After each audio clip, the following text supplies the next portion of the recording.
Good morning, Japan, and good afternoon in America. How's everyone doing? Okay, so today I have uh, today I have a guest over who's kind of sleeping, um, and yeah, he's gonna be here for a little bit, but don't worry about that. I'm gonna be a little bit quiet. Let me know if I need to turn down my music volume or anything. But yes, hello, how are you? Um, yeah. So today, we're going to write my manga. We're gonna write more of my manga, and I gotta switch Chrome. There we go. The manga is called Viable. Viable is a copyleft manga, and what copyleft means is that you're freely allowed to copy, distribute, and modify it however you want, so long as you make your derivative works copyleft as well, and so long as you give me credit. So if you just copy it, then you can paste it wherever you want. You can make money off of it. You can make books or whatever, um, so long as you keep this copyright information in there, or copyleft information. So copyleft Joshua Stevenson, Viable 2023, source viablemanga.com. And with that, you'll be able to basically you can make money distributing it. So that's fun. Yeah, that's the reason why I'm doing this is because whenever I was growing up in high school, I was really interested in making fan content. I just wasn't able to because of copyright. And I don't want people to have that same issue when they're working with my things. So, today's tea, of course, is the delicious, nutritious milk tea. Love this stuff. I'm probably gonna get a second thing of it if I run out during the stream. But keeps me awake. Yeah. But yes. So what is Viable? Well, that is a good question. Viable is a story. It's a manga, and the story of Viable is based in an alternate history where, in our history, there's a guy named Inejiro Asanuma, and he got assassinated. He was the Socialist Party leader of Japan during the 1950s and 60s. But because he got assassinated, let me show you. Because he got assassinated, the ruling party became the LDP, and they were the leading party anyway. But the Japan Socialist Party was the main opposition to that party, and yes, it basically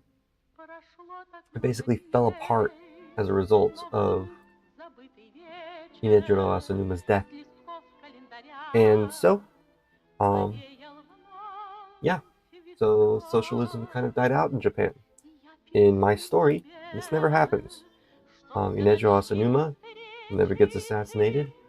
He survives, of course, an assassination attempt, and that causes Japan to lean left, become more socialist or communist, become closer aligned with the USSR and communist China. So that's the alternate history of Viable. Um, so Vassa is a USSR detective, and a good one too. I will say I want to redesign this, but due to a disastrous mistake in his career that involved the death of a young civilian, his public image was tarnished in his home country. To keep him busy while the storm blows over, his superior transferred him to work side by side with Soviet Russia's closest ally, Japan. A foreigner in a strange new land, Vasa begrudgingly works with the local policemen to both solve crime and intercept any coup attempts against the current ruling party, the Nihon Shokai To, also known as the Japan Socialist Party. So yes, in my alternate universe, the Japan Socialist Party gets a majority of the seats in the parliament, and so in the Diet, and so they are able to take control of Japan. And you know, as a lot of people know, socialists tend to also influence cultural norms and ideas. And so that is what they do. And that is the current Japan of my story. Next, Lucy. Now Lucy's looking at Lucy. So Lucy, this spunky 6-year-old, suddenly appeared one day while Vassa was working on a case. In fact, we're writing that case today. He quickly finds out that he's the only one capable of seeing her. Is she a ghost, a manifestation of his trauma? Either way, she is able to keep him. She's able to help him visualize things that would otherwise be impossible. After all, she's only in his head. Okay? So, this is Lucy. As it says here, there was a death involving a young civilian, which led Vassa to have to work in Japan instead of stay in Soviet Russia. And so, because of that, he is very overprotective and loving towards Lucy, and he loves kids. We decided in the story that his wife and child died of childbirth, and so he's very, very overprotective of kids and loving of kids. So yes, he has some mental turmoil regarding that. Alright, so that's Vassa and that's Lucy. Those are the two main characters. I still need to design the rest. So, if you want to find any of these character designs or anything, one of which I think I really need to redesign. I want him to be bigger and more square, have a better silhouette. Also, his pants are too low. If you want any of this, here's the stream you're currently on. Just go down here to the description, click on that, go to document files and for the manga, click on this link, click on that link, and here you'll find all of the art, all of the writing, everything, right? So for story writing and drafts, this is what we're going to be writing on today. So you can go there, you can't edit it yourself, but you can make a copy and then edit your copy. If you want to make a fan manga or something, or make it better, you can do that. Rough drafts. This is where I'm going to put my rough drafts for a manga, which is the next step in writing the manga. In Japan, they call these names, but basically they're the rough sketches for the manga. Next is miscellaneous art. This is where you'll find old designs and drawings I made a while ago. So this is a drawing of Jim, because Jim was his initial name before it became Vassa, which is very interesting. I'm not the one who actually came up with the history of Viable. It was my friend Ben, who's a history major. He's the one who came up with the alternate history. He was originally going to be involved with the writing as well. He came up with a lot of the writing, but he became very busy and he never really finished working on it. So, all that being said, originally I was going to name him Jim because that was my grandpa's name. I didn't have him being a Russian at the time, a Soviet Russian. I just had him being a typical American detective. I had the concept of Lucy and everything, but yeah, so this is Jim. That's why it's called Cover Jim. A prototype of Vassa. You can download that. I used to use a different software to draw, and now I think my drawing is much better. This is my first concept of Lucy. She wasn't originally just a 6-year-old girl. Like on the bottom right here, this is Lucy looking at an older concept of Lucy. She was originally going to be like 11, 12, maybe 9 or 10. I don't know. She was going to be young, still a kid, but not like really, really young. I changed that over time. You can find this image of Lucy whenever I decided to make her younger. And then this is me. This is her first drawing of her with her color design. And this is the current design. I like her design a lot, though I do want to improve my style a little bit to be more manga-esque. This is her pouting, which is one of the first drawings I did. Well, the second drawing, actually. The first one was this one. I was thinking about making stickers for Line or for messaging apps, and this is the second drawing that I made of that. This is Vassa's original concept art. Kind of hard to see because it looks like splotches, but really, zoom in, there you go. That's what it more looks like. For some reason, I made it's very, very tiny. But yeah, that was Vassa originally. Again, I think I need to redesign him. And then this is my first attempt at the cover, outside of whenever I was still calling him Jim. This is the colors and everything that I made for him. And this is the creative file for the cover, so you can actually download for the drawing application that I use, which is Creative. Here's a 3D model as well. If you want to put her in a video game, I have a 3D model of Lucy. Here's what she looks like. Here's the front view and the side view. I use those as references to make this 3D model. And of course, those are the textures. Lucy 5 and Lucy 6 are the textures of Lucy. So yeah, this is a 3D model I made. You can use this if you want in your video games. Just, include the copyleft information. And you can pose her and stuff too. So, yep. So yeah, there's all that. You can download all this. It's in the description of this video. This is where the finished pages for the manga is going to be. And right now we're only in chapter 1. So, yes. And now with that, let's go over what the heck is the music we're listening to. This is a video by another VidHub, and he has Soviet John here. The Soviet Union Music Records from 1939. Relax/study to. And I'm pretty sure that it's old enough to be copyright free.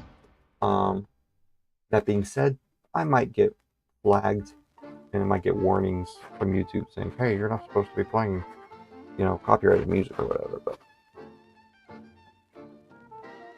so far it hasn't been an issue and I've played it in previous streams. So, all that being said, we're going to start writing.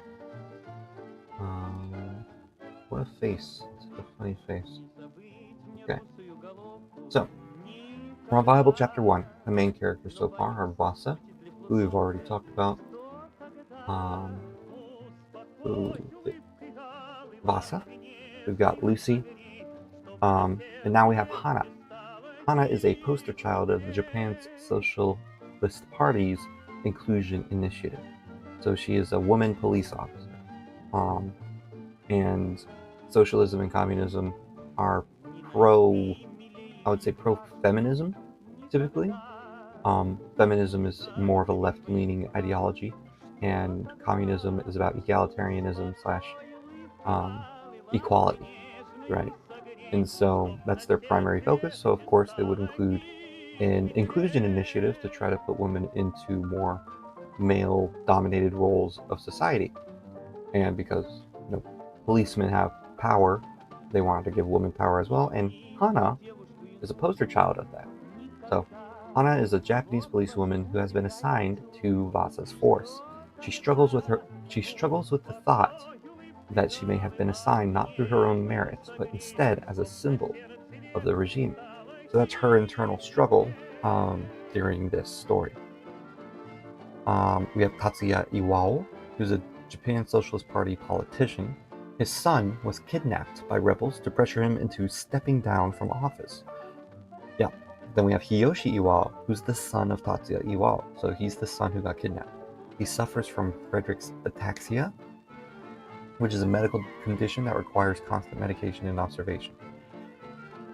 Confined in his room, due to the negative bias the culture has against disabled people, Hiyoshi disagrees with his father constantly, and he instigates the kidnapping when trying to join the rebel cause. The decision caused his life to be in danger, however. Yes, so he actually instigated the kidnapping in the story itself. He doesn't agree with his dad's socialism at all. Wanted to join the rebels, so he got kidnapped, and the result of that, well, we're gonna write about. So. And then we have the Iwao household assistant. She is a witness to Hiyoshi's kidnapping. She's very diligent and straightforward, giving all the information she could to the police. And then we have the courier, a rebel Hiyoshi was able to make contact with in order to carry out the initial kidnapping. An older gentleman with the habit of pushing his glasses. So I also need to design him. He's in the story. We've written about it. We've changed from the general synopsis, right? So we wrote the general synopsis in the first stream. Vassa's introduction to Japan, meeting Hana and everything. But we've changed quite a bit from that. Not incredibly, but enough for it to be noticeable. So, for example, we first started out, we wanted him to be introduced to Japan, so flying in on a plane, then meeting Hana and the other policemen. Instead, I started out with the page by page, where the first page is going to have rendered image of the 1961 Pulitzer Prize photo from the assassination of Inejiro Asanuma. So it's going to start out with this photo. And it's going to narrate, is going to include a philosophical take on how a single life can affect the course of history. Interesting stuff, yeah.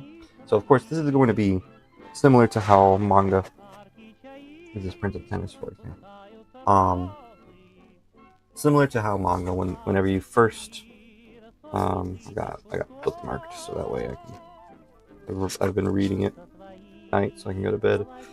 But in manga, they typically have a first page where, you know, they don't really have the characters introduced. They might be talking about concepts and stuff, and the way they did it in this manga is by just having people talk about, oh, there's this 12-year-old playing with the 16-year-olds in this tennis tournament. And you're like, really? What? That's crazy. But anyway, on the next page, they have a spread. So they show like a spread here, yeah.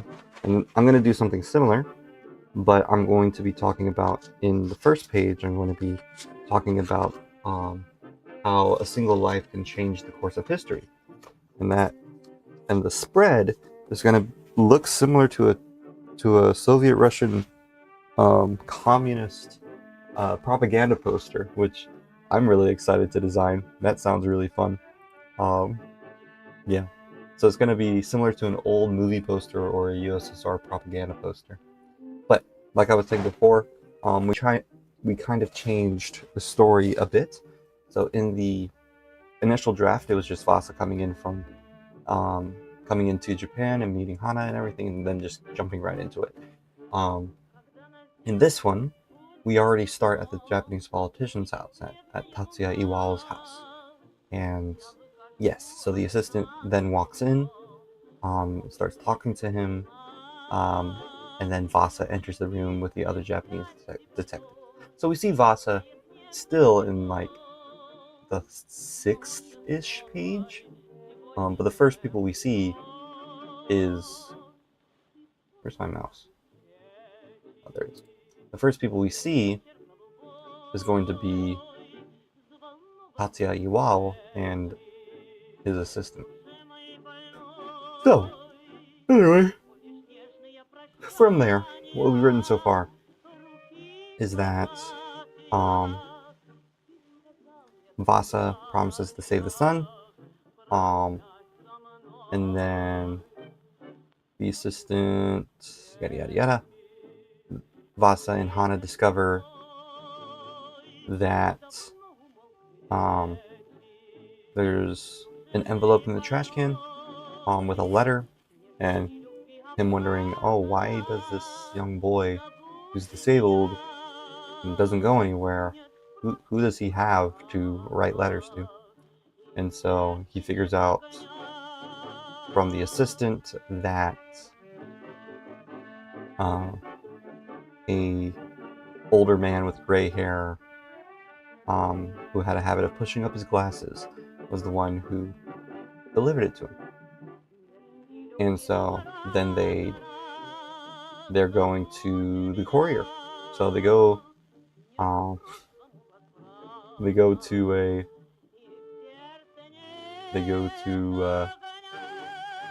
hey, Josh, remember me? Arthaba, who are you? Hello. I may remember you. I don't know. How's it going? Jog my memory a little bit. Are you from the Nisekoi, or are you from other stuff that I've done?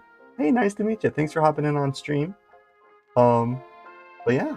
So we're currently writing my manga, Viable. And yeah, Viable is a copyleft manga. Viable. It's a copyleft manga, which means that you're free to copy, distribute, and modify it, so long as you credit me. And if you copy it, and if you make a derivative of it, then you can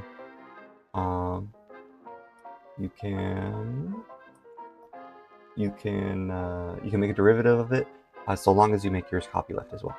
I was on your last stream. Okay. Were you? Okay, hold on. You mean last week, or like quite a bit ago? Because last time I streamed was last week. But that being said, thank you for hopping in. Were you the one who was saying you hopped in last time? I think, were you the one who was from another country? I love your stories. Thank you. I appreciate you. I don't know the time zone that you're in, but I think you either mentioned that you're in like a European country or in Egypt or something. I don't really know. But nice to see you. Thanks for popping in again. Yes. Okay, cool. I do remember. India. That was it. You were from India. Yes. Very cool. But yeah, great to see you. Awesome. I'm excited. But yeah, so I'm going over the story so far. From page 1, we're gonna have a in manga. This is the Prince of Tennis. I'm in Japan right now. That's why it's so dark. And also I have a friend over, which is why my lights are off. And he's kind of asleep, so I'm kind of speaking kind of softly. But in manga, we typically start off we start off our stories, or back in the old days, I don't know if they still do this every time, but Shonen Jump typically does this. They start off their stories with a page. Yes, I do live in Japan. Yes. We start our manga off with a page. In this case, they're talking about, because it's the Prince of Tennis, they're talking about, oh, there's a 12-year-old who's playing tennis with 16-year-olds. What? That's crazy. Yada, yada, yada. And then they have a spread page, which is kind of like this, right? So they have 2 pages, where it's just a full spread showing the characters off. So what mine is going to be doing in Viable, what mine's going to be doing in Viable is it's going to start off with the Pulitzer Prize photo of the assassination of Inejiro Asanuma, which is this photo. This won the Pulitzer Prize in 1961, showing the assassination of the Socialist Japan Party's politician, which caused this assassination basically caused the collapse of the Socialist Party in Japan. And so we're going to have that. And the narration is going to include a philosophical take on how a single life can affect the course of history.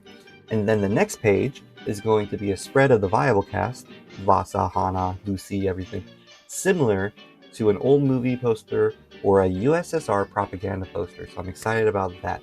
So that's going to be the first 3 pages of my manga. Super fun, super exciting. Yes.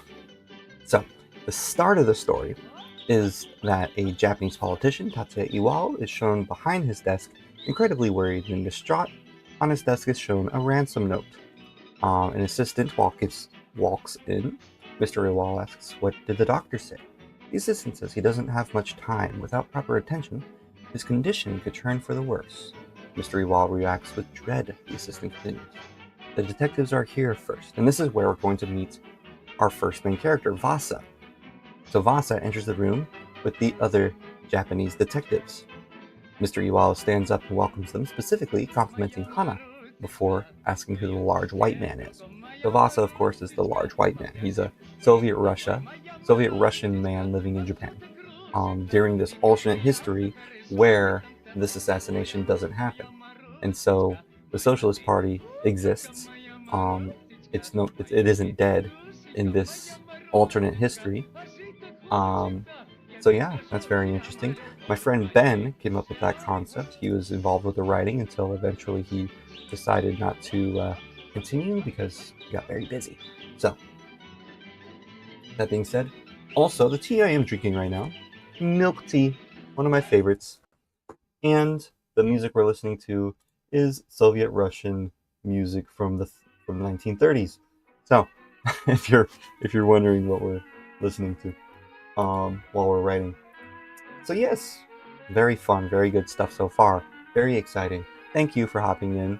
How do you pronounce your name? Atharva? Atharva? Atharva? I don't know. But thank you for popping in. I'm really excited to continue writing.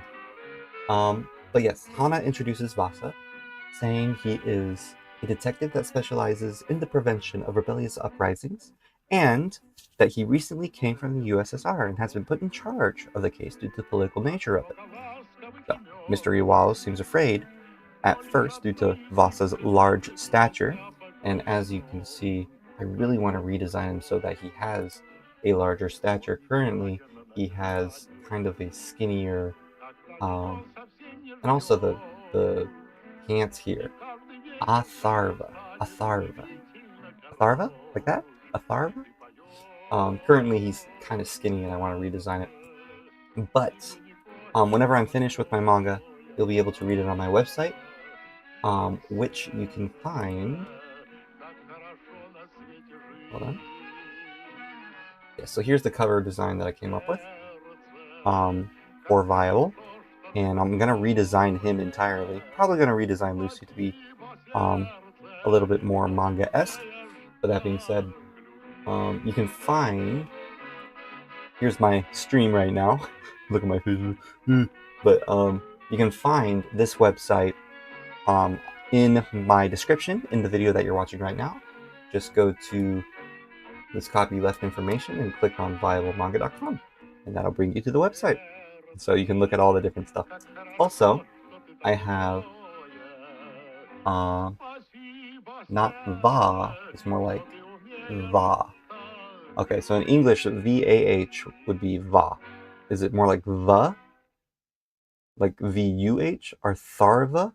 Like that? Or Artharva? Va or Va?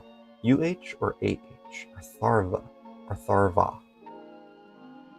I think you mean... Maybe I said Va, because Va sounds more natural in English, so it might be Artharva, right? Artharva?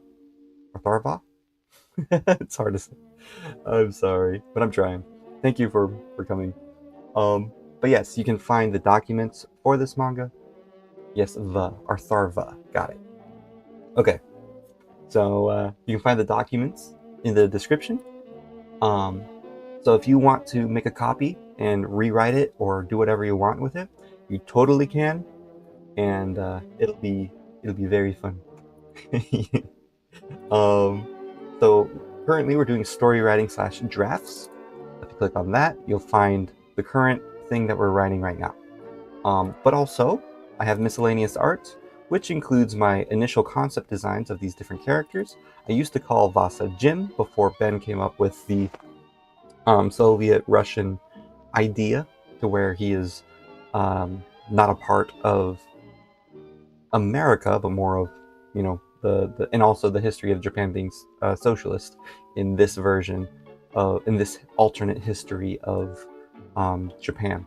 And so originally I was just thinking this is going to be a fun comic where a guy can see a little girl ghost thing in America. I came up with that initial concept, and I wanted it to be kind of serious and kind of an homage to some of my favorite manga and anime, including Cowboy Bebop, for example, and Detective Conan, and Spy Family, actually. So different things like that. But then Ben came up with the history of it, made it more in depth with the lore. So very exciting. Also on the stream, you'll see drawings on the right over there. That is what my friend Caleb drew, and he drew it during the stream, and I just put it up there. So if you ever draw anything on the stream, you can email me, or if you draw any fan art or anything, I'll put it up here whenever I'm streaming.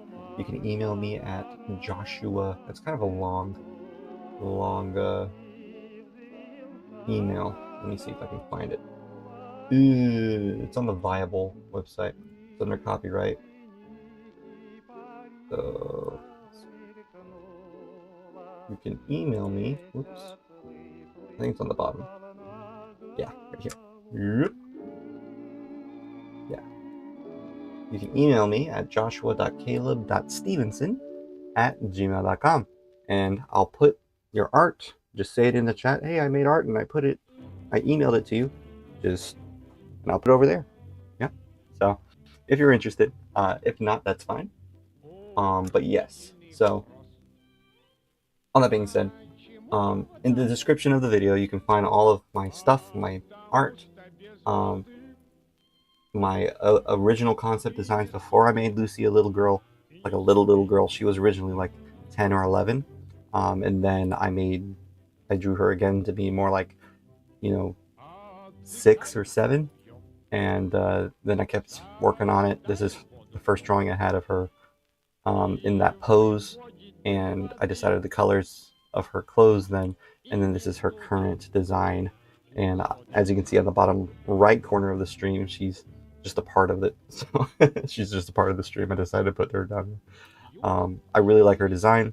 I was thinking about making stickers for her for messaging apps. This is her pouting.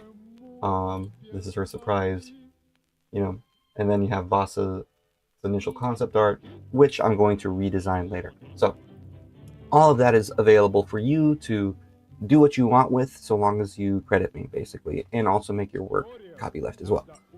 So if you want to know more about copyleft information, the website includes it in the copyright corner. So up here on the top right of my website, you'll be able to understand more in depth what it means to be copyleft. Okay, back to the story. Yeah, so my friend is actually in my room right now. He's sleeping, so I'm speaking kind of quietly.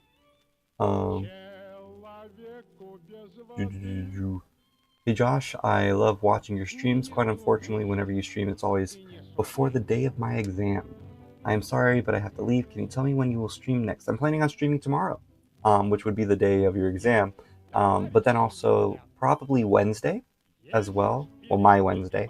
I don't know Indian time. Let me check. What time and day is it in India? It is the 22nd today. Okay, so it's also the 22nd my time. Okay. Wow, that must mean it's 3 a.m. your time. You are up really late. Thanks for popping in.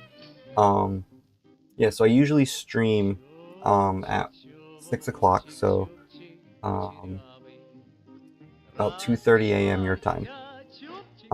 And so the next time I'll stream will be tomorrow at 2:30 a.m. your time, and I'll probably be streaming Wednesday at 2:30 a.m. your time as well. Of course, you can always watch the VODs, so the video on demands, if you just go to my YouTube channel and you go to live right here, you can see all of my streams that I've done. But I'm planning on streaming pretty much every day, except for the weekends. So yeah, if you're free, you can come on in, and I'd appreciate that. So yeah, but yeah, so yep, thank you for coming in and saying hi. And if you want to watch more of a stream, sorry it's so early. Okay, I can hope tomorrow for sure. Awesome. I'm sorry it's so early or late for you. And I was born and I have a lot of friends in America, and so in America right now it's currently like 3 o'clock, 3 p.m. So yeah, it was nice meeting you, Artharva. Atharva. Yes, it was nice meeting you, Atharva. Thank you for hopping in on stream and chatting with me for a little bit while I begin writing my manga. I appreciate you. I'll see you tomorrow, probably. Yeah. Yeah. Okay. Thanks again. All right. So, story-wise, there is the Japanese Socialist Party, whose son was kidnapped, and I keep scrolling down. Vassa and Hana discover, which I haven't made a design for Hana yet, but Vassa and Hana discover that there is a letter inside of the trash can of the Socialist Party leader, who was named Mr. Iwao. We're going to go with that. In Mr. Iwao's son, Hiyoshi, there was a letter found in Hiyoshi's trash can, or waste bin. And so, from that, they were able to deduce that, okay, there's something weird about that. Why is a young man who is disabled and stuck at home, why does he have a pen pal? Like, who's he sending letters to? He doesn't know that many people. So, upon further investigation, Vassa realizes that there is a coded message inside the letter. And in that coded message, it says, "Message received." And so he asks the assistant of the household, "Hey, who is the person who gave you this letter?" And she said it was a courier who was pretty old and has a habit of pushing up his glasses, right? So we keep going. They get the guy in a kind of funny place. So they go to the post office, and he tries to run away, and they just tackle him, and it's funny. Then there's an establishing shot of a police station where they're interrogating the guy.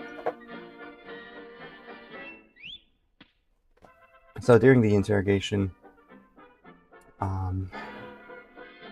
they basically get him to admit that he was the one who was sending English messages inside of the letter, and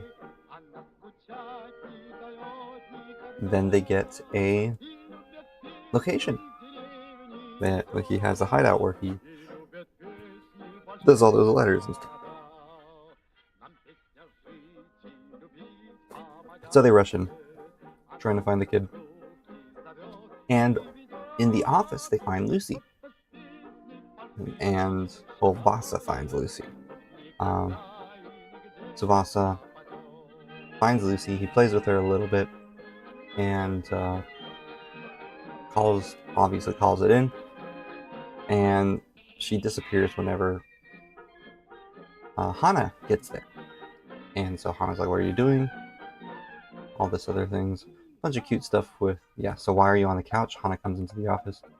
And so he says there was a little girl here, and then Hana is like, "Oh, this is interesting. Hey Rihanna, how you doing? Thanks for popping in." I'm going over what I've written so far. And we're at the point where Vassa, where Lucy disappears for the first time. Hana Hana calls it in, basically, and they have a search of the house, but they have to go back and check out the evidence at HQ. And so then after that, Lucy just shows up inside of the car. And so basically the search was for nothing. But then they have a heart-to-heart where they talk about their issues. The one for Vassa being, well, his wife passed away, and his child during childbirth, which is really sad. Really sad. And Hana talks about her issues with the Socialist Party, putting her basically upfront about the inclusion initiative, right? About how she doesn't know if she's there based on her own merit or based on the party's wants. And so that's been a struggle for her. Anyway, they go to the evidence room, which is right here. And they find this thing, this car part, which is part of the shift in a car of a Mitsubishi Cordia, and they're wondering what it is because it's just the knob. The stick part is not a part of the knob. It has these weird writings on it. This is what we did last stream. Lucy was playing around and eventually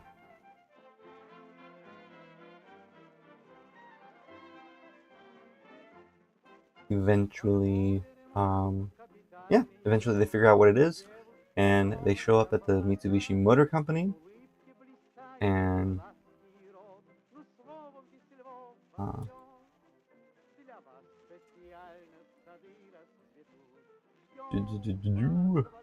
they meet the manager. Oh yeah, I forgot about that. Okay, so establishing shot of the Mitsubishi Motor Company. Hana walks in. The manager walks up to her and shakes her hand. We called earlier about this car part, she says. Happy to help the police, the manager replies. Yes, sir, this is indeed a part that goes inside one of our car models. I'll show you the type of car. The Mitsubishi Cordia.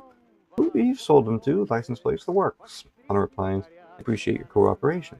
Vassa walks in from behind, leaving a shadow over the manager. He looks up and sees a large Russian man standing over him and starts to sweat. He turns to Hana and says, he's with you? Oh, not he's with you. He with you? Yep, let's go.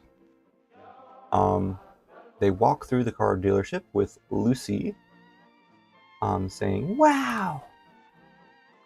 Basically every car they walk by. The manager points to the Cordia. Here you go, our Mitsubishi Cordia. As you can see, it's got the same knob for its super shift transmission as the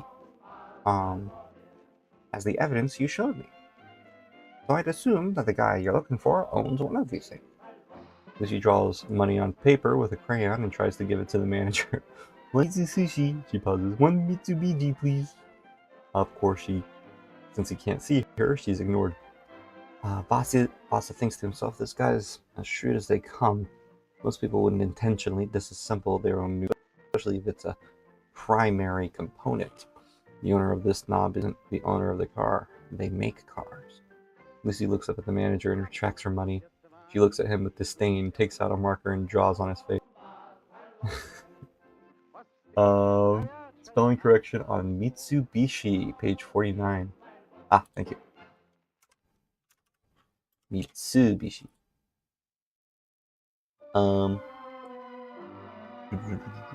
Lucy looks up at the manager and retracts her money. She looks at him with disdain, takes out a marker, and draws on his face. Vassa chuckles. Well done, kid, he thinks to himself. Where do these cars get manufactured? Hana asks. Oh, the manager says, sweating a bit. They're all assembled here in Japan. We always ensure the customer gets a product they're proud of. It's shameful that one of them would be involved in a crime of all things, I must say. Care if we sit in here a bit?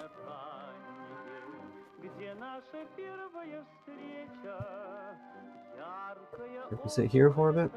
It would be in here because we're going in, maybe inside. You care if we sit inside for a bit? Not at all. Vassa and Hana get into the car. Yeah, I don't think the rebel owns the car. I think they make it. Vassa shakes his head. I came to the same conclusion. I also think the manager might have something to do with them, since he tried to push us in the direction of the rebels being an owner rather than a manufacturer.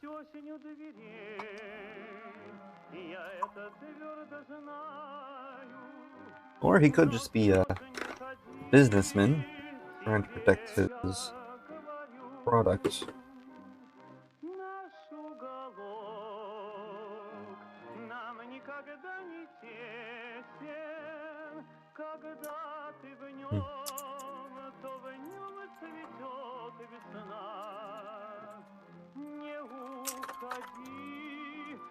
Or he could be a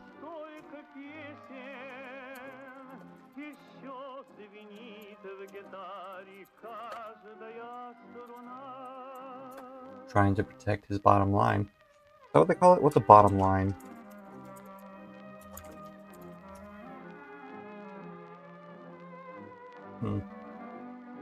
Trying to protect his bottom line.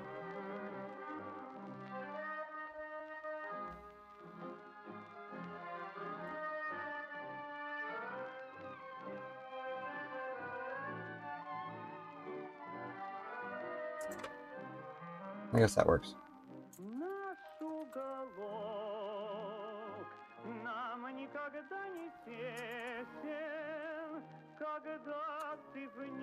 We shouldn't pursue it. We shouldn't pursue. We shouldn't arrest him without evidence.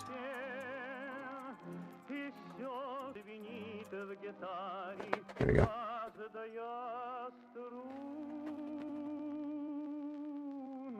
All right, so next question.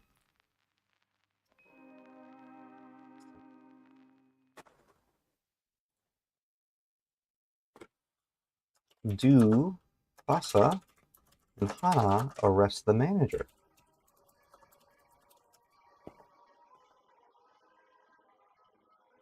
At this point.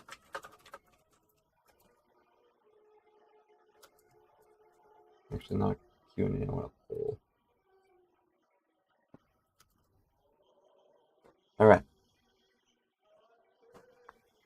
Do Vassa and Hana arrest the manager at this point?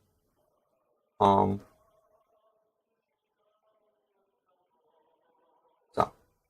very good question. Like, do they have enough evidence to do so?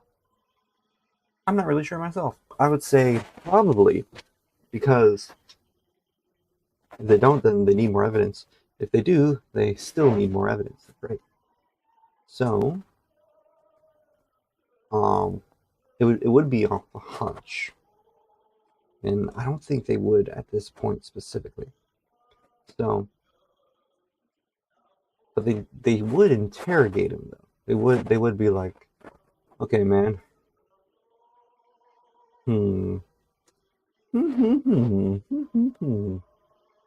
Okay.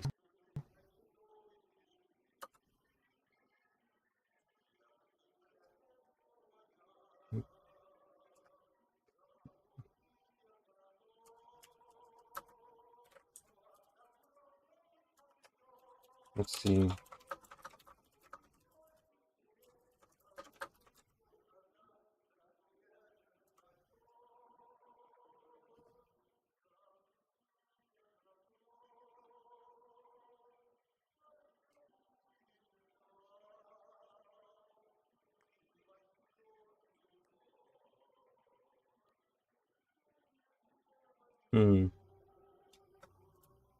Let's see if we can trick him into revealing.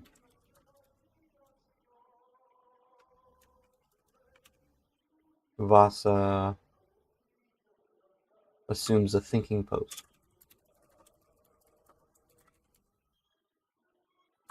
All right.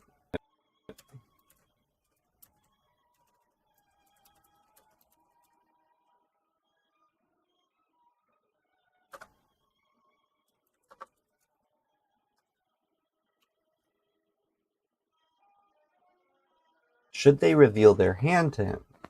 should they let him know? That's a question.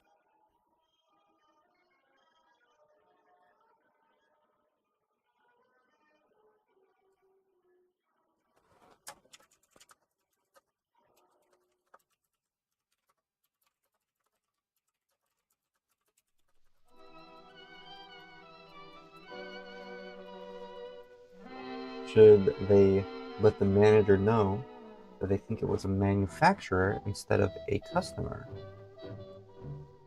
In doing so, they're revealing their hand, but also it can cause him to panic, and in his panic, he could accidentally, reveal the location. Now, they do need to get into the assembly line, basically, where the assembly of these cars happen eventually. So I need to figure out how they do that. So that's going to be my primary question. How does Vassa and Hana eventually go to the factory, to the car factory, where they assemble it?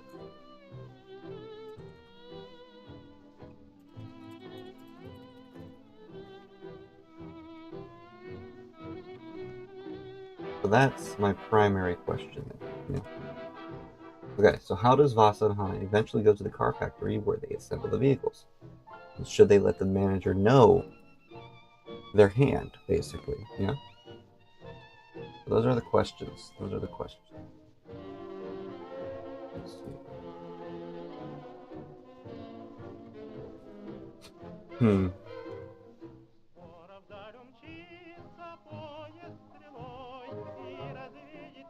Maybe they do like a good cop, bad cop routine.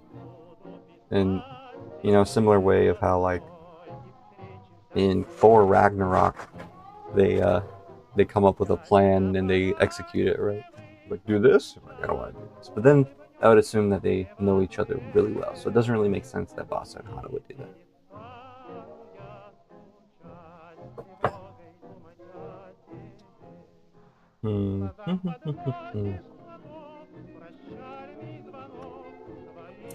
Man.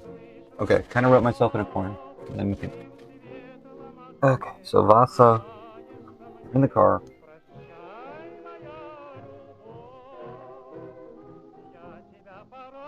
Do they discover something in the car? Yes, the manager could give them fake info.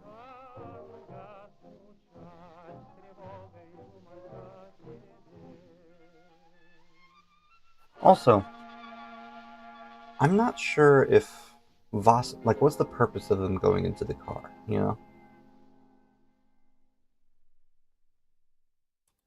Maybe I should delete that entire thing, because basically they're restating what we already know in the story, right? What we're already cognitively thinking of. If you're paying attention to the story, right? So should we have them sit in the car at all and discuss it? Maybe a glance would be enough,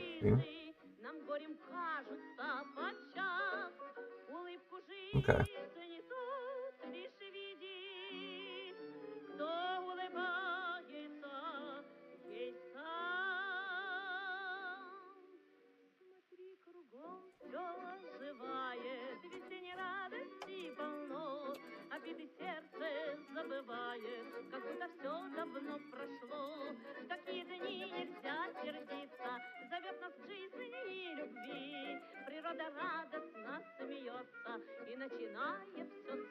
Yeah, so should they even sit in the car at all? That's a big question. I'm gonna go with no, probably, me personally, because I think it's kind of a pointless thing now, because they're not really doing anything but sharing information with each other. And there isn't much information that either of them have.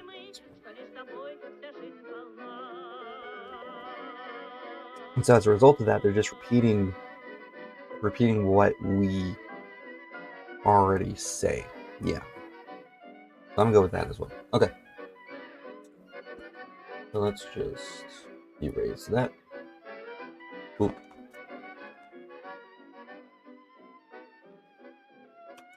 Okay. It's shameful that one of them would be involved in a crime, all things must say. Vassa and Hana then make a realization. So you know those scenes where they're just like, eh? You know, manga. Let me find one. I saw one reading the other day. Let me see. Just a surprised realization face.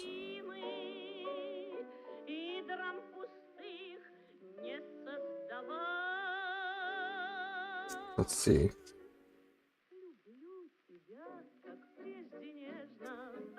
But yeah, they make a realization face. Because with that, they know. Yeah, so here's in the Prince of Tennis.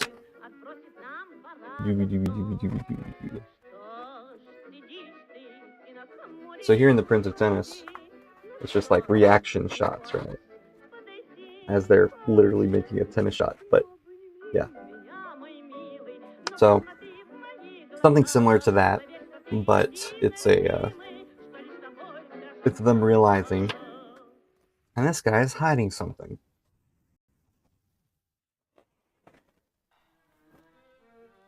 So it's kind of my thought.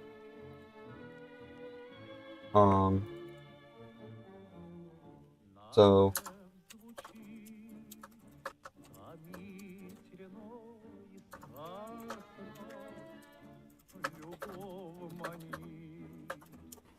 Vassa and Hana then make eye contact with each other, both realizing what the manager is up to.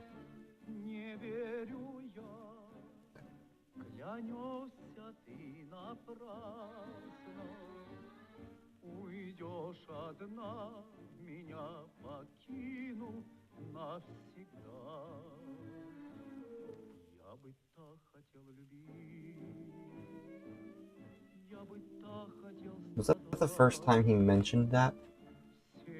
Maybe not.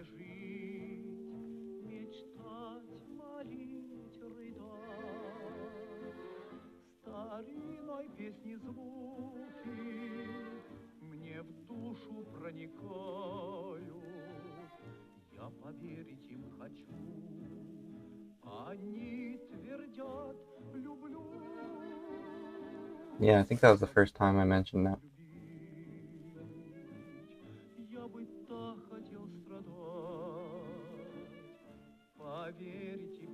I think the eye contact realization is much cooler.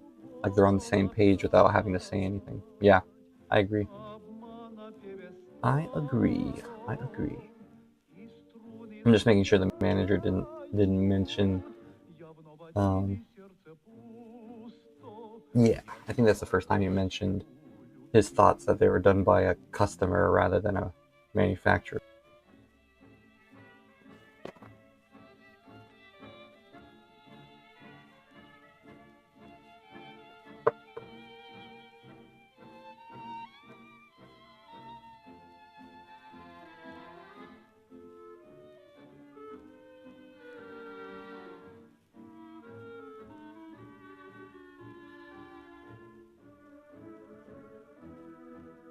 Maybe I shouldn't mention.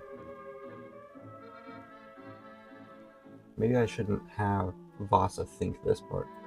Because he did mention that he assumed that the guy you're looking for owns one of these things.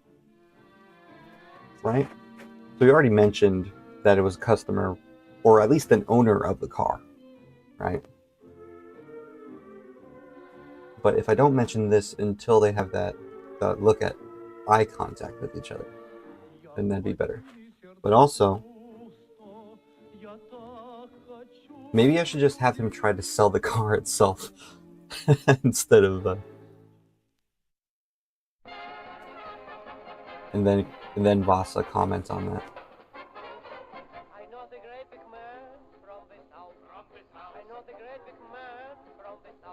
Okay, what do you think?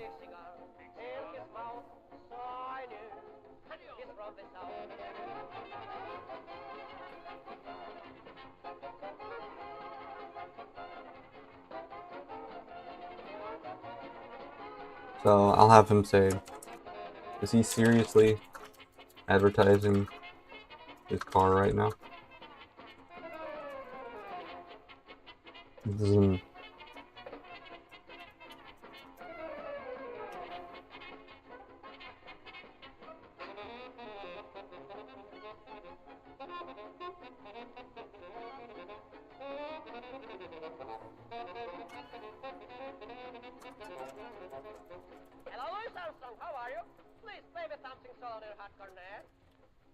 This thing allows for 8 gears in our car. Completely brand new system in our products.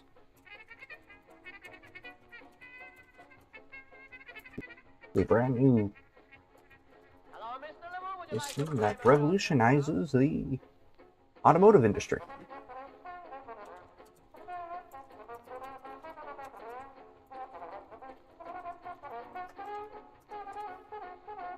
Is that better, do you think? Hello, Mr. Casanova. That's from on your clarinet.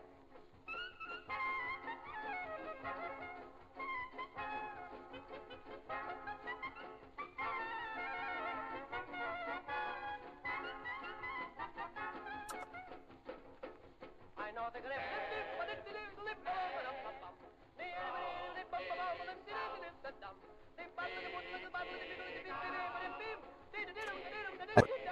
Yeah? What do you think? Rihanna?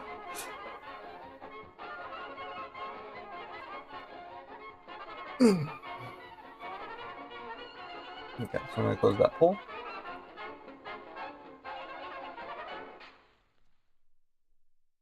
Alright. We're doing a lot of editing today, I see.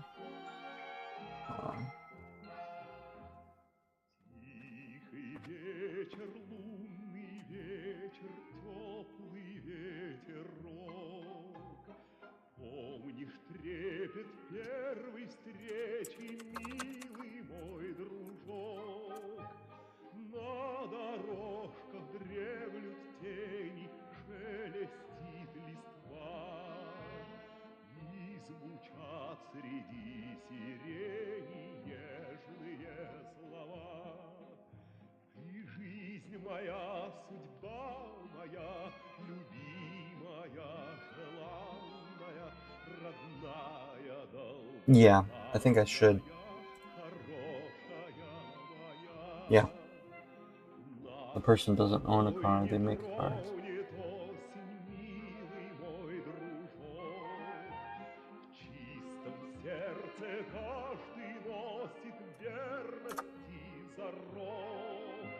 So maybe...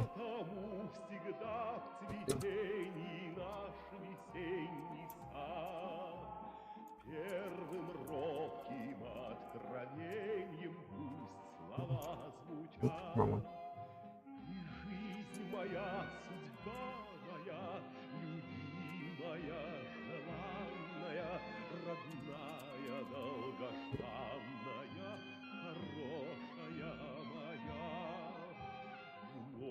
Vassa and Hana then make eye contact with each other, both realizing what the manager is up to.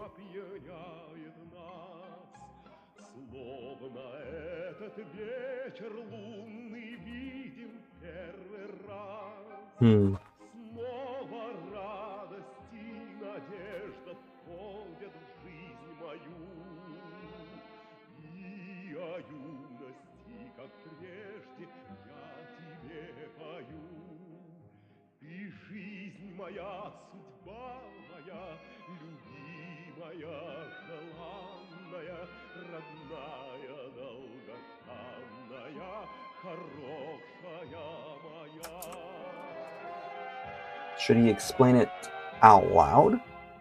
Or should he think it? I guess that's the main question there, yeah?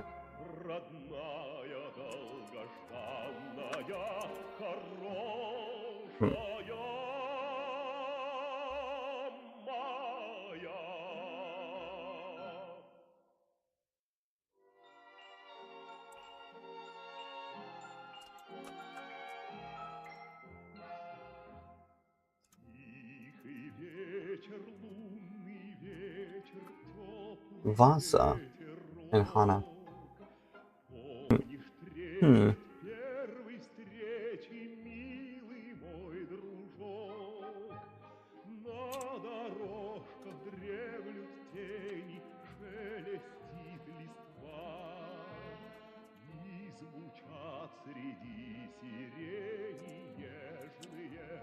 Nobody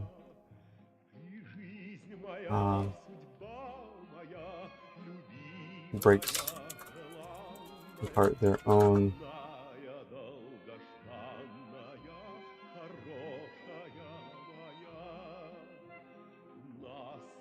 vehicle.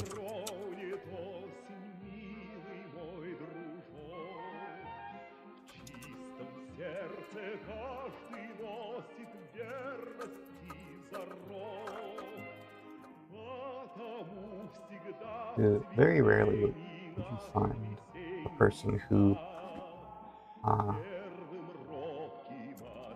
breaks apart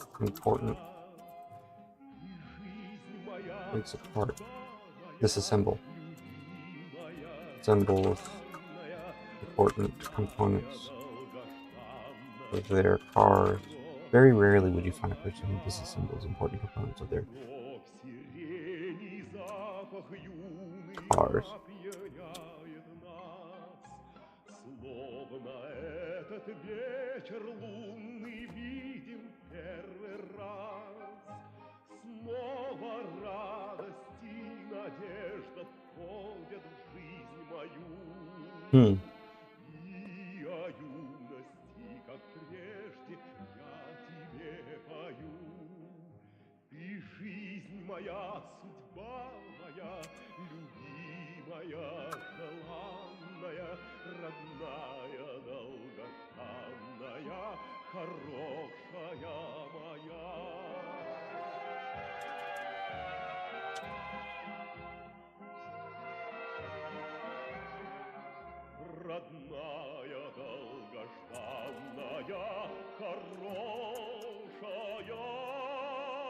Very rarely would you find a person who disassembles primary components of their cars for fun.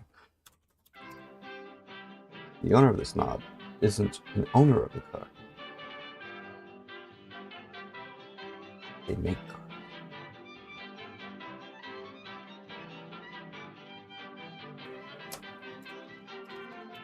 Whoever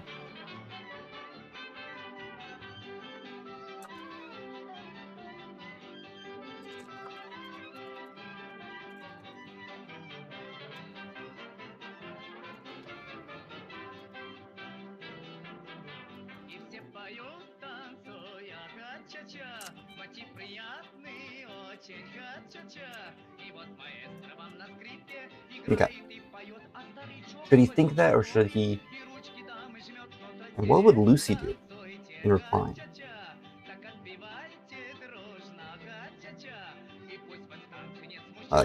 I'm gonna just say for fun.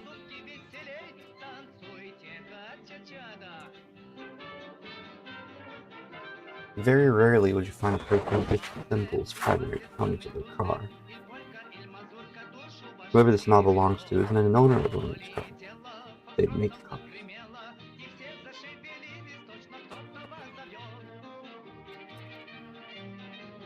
Isn't a car owner. Well, they could be.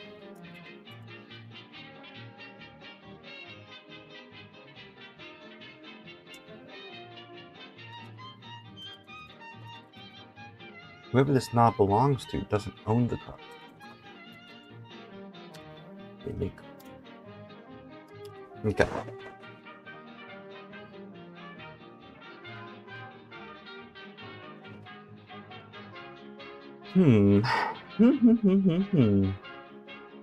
So Vassa and Hana then make eye contact with each other, both realizing what the manager is up to. Vassa glares at the owner while thinking, very rarely do you find a person who disassembles primary components of their car. Whoever this knob belongs to doesn't own the car. They make a car.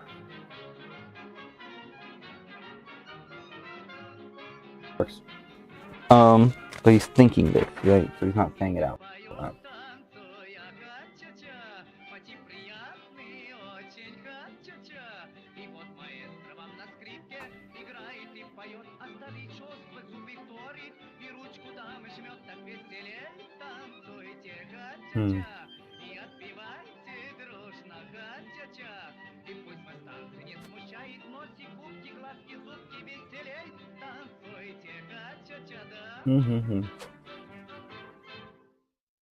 Okay.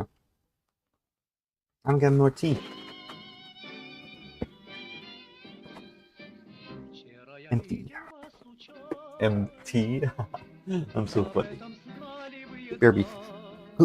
Следил все время я за вами тайно, вас затуманила печаль, нахлынули воспоминания, воскресли чары прежних дней. So where do they go from here? И пламя Right? прежнего Where do they go from here? зажглось That's a good опять в question. крови моей.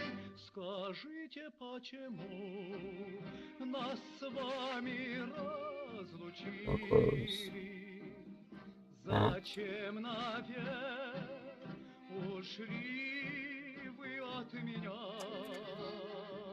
Ведь знаю я, что вы меня Where does Vassa and Hana go from here?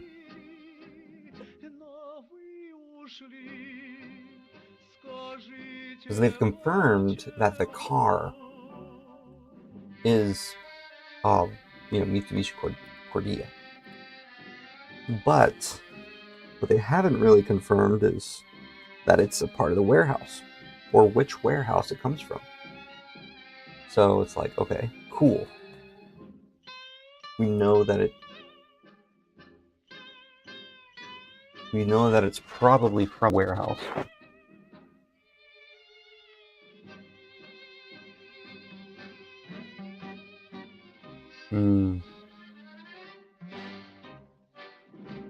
They could just say, well, thank you for your information, and leave, and try to find a warehouse.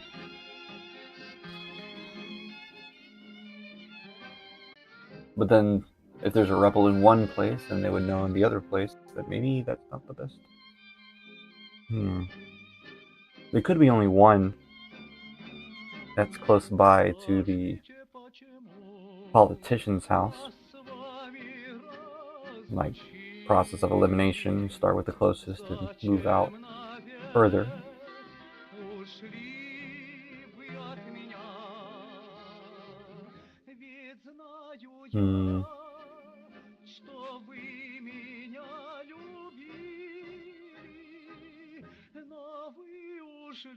They could continue questioning him specifically about the warehouses that produces that car.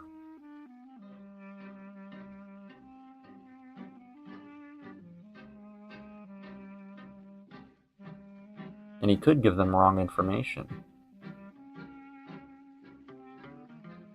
Like Rihanna was saying. So many options. So many options.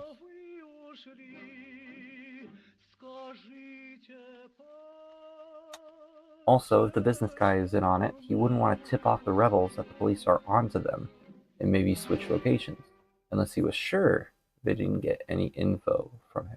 Right? Right. He wouldn't want to tip them off. He unintentionally already did, but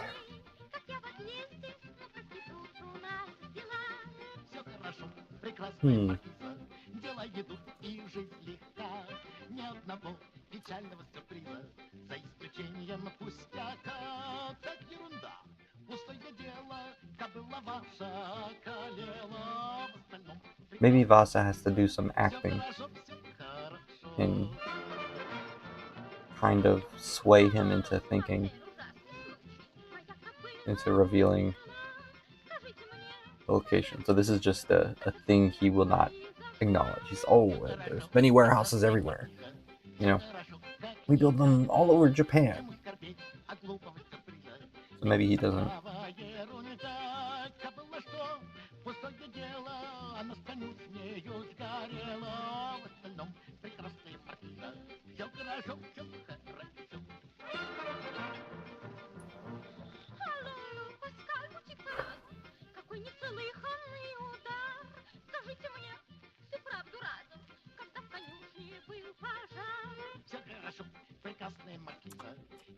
волшебству нас вела, но вам судьба, как видно из каприза, еще сюрприз преподнесла. Сгорел ваш дом, с конюшней вместе, как полоны все то месте, а в остальном прекрасная маркиза. Все держу, все короче.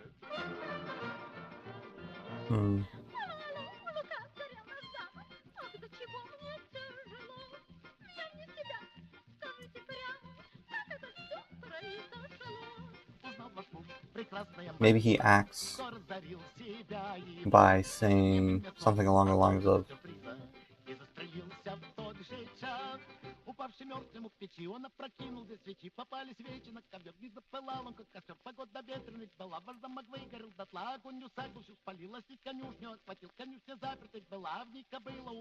maybe he already knows that he's not going to get any more information out of the manager.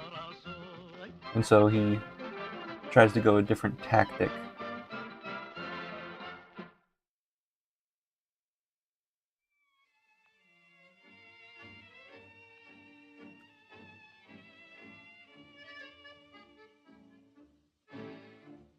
Помнишь эту встречу с тобой в прекрасном теплом артеле, где мы с тобою сидели, берег бился синий, но все умчалось точно. If I were a cop, how would I do this? Knowing that he's trying to hide the rebels.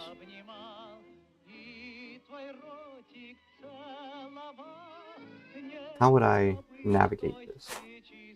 He would likely stay silent on the manufacturing. He would also try to push a fake narrative. If I had evidence, I would show it to him.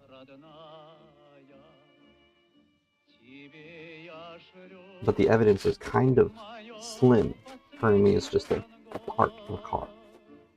And so, yeah, it's unlikely that a person would disassemble their own car, but it's not impossible.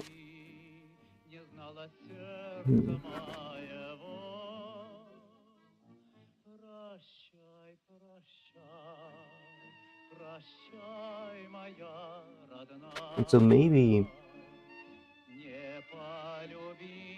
Vassa and Hana just leave and start looking for manufacturing plants. Yeah. It is tricky.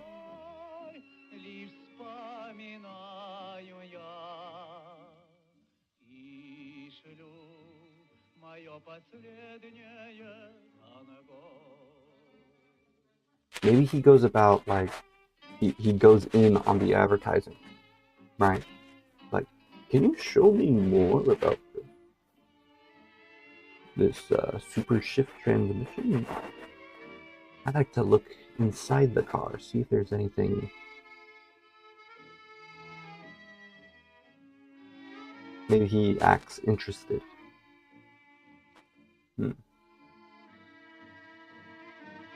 Interested in the advertising.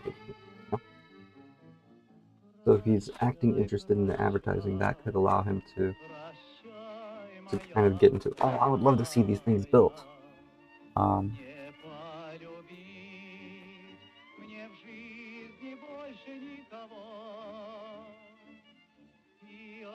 Do you guys do any tours of workshops or anything?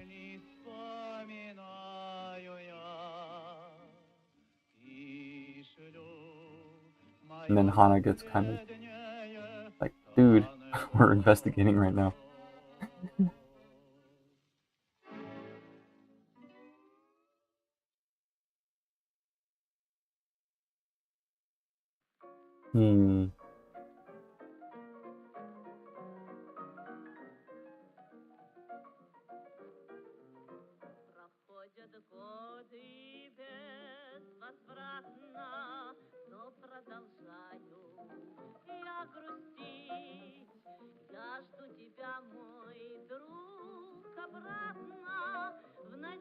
That's kind of a difficult scenario, huh?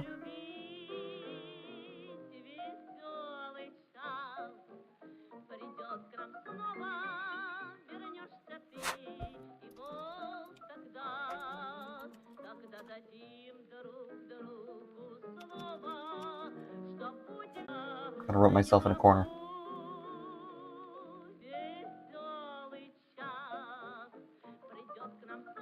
Maybe Hana tries it?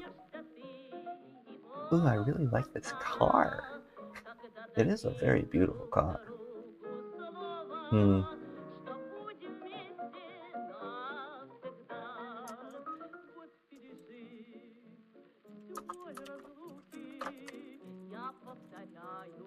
Maybe one of the customers show up.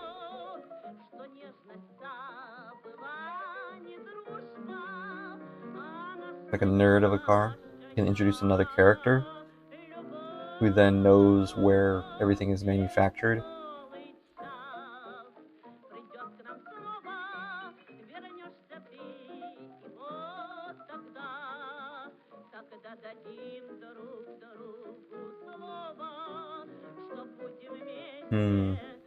Okay, I'm gonna throw in some options.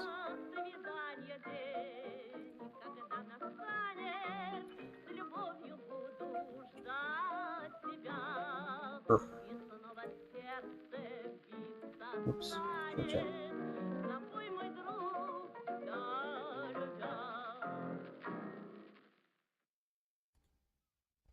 Whole time. Okay, so how does Vassa and Hana go to get the information about the warehouse?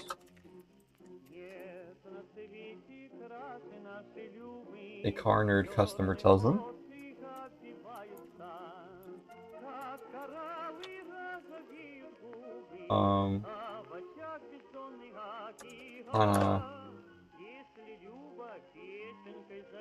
Hana or Vassa. I guess I'll make that another option. Hana compliments. Yes, the kid is in a warehouse where they assemble the car part. Where they build cars. That's where they're hiding in.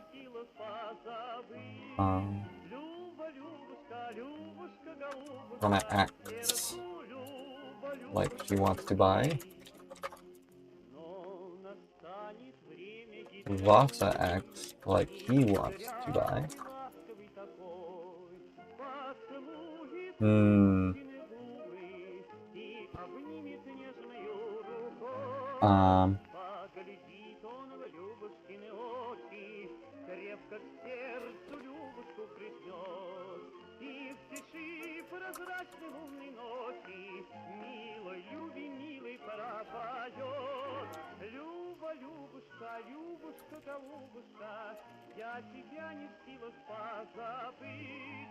There may be other warehouses, but they all assemble that model there. I don't know. I don't think they would all. I think one warehouse specifically, one assembly line, would be working on that specific car.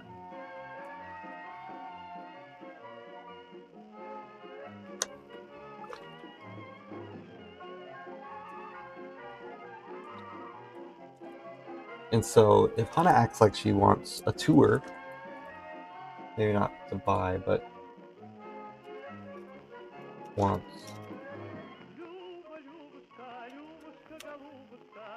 for a car building tour. So she pretends like she wants to know more about how the car is made. And so she has plausible deniability when it comes to just barging into the place, I guess. You basically got to trick him into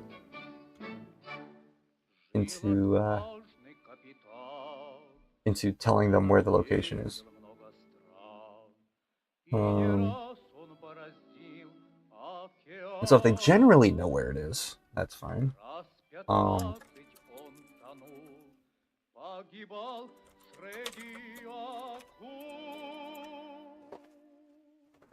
Yeah. So there's a few options. We can try that. Yeah, so how does Vassa and Hana get the information about the warehouse?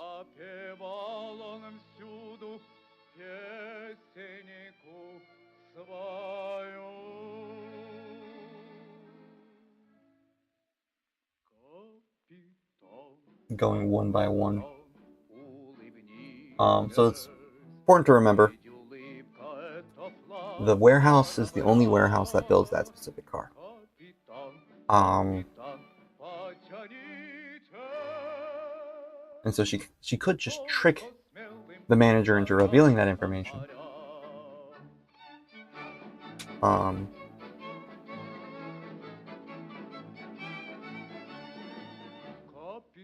Like maybe her approach is more of the using her feminine charm to convince him to tell her. Or Vassa could act really friendly and love it. And they have to brute force it. I don't know.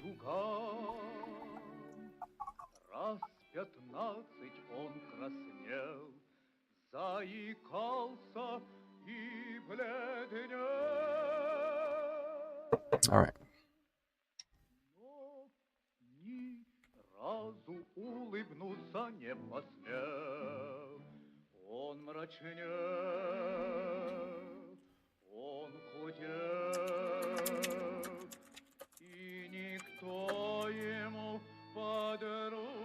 Okay.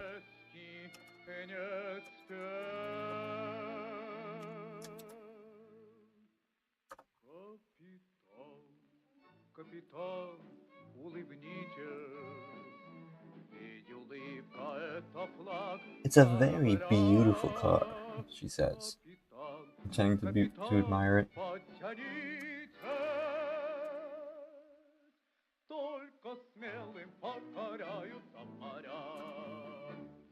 Though I don't really know much about cars, teehee. You know, it's like she's trying to be very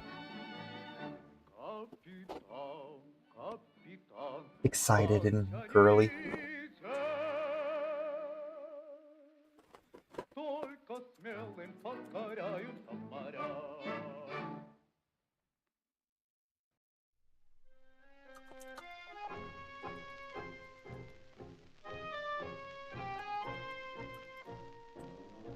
Does Vassa smile? Okay, this is fun. New poll.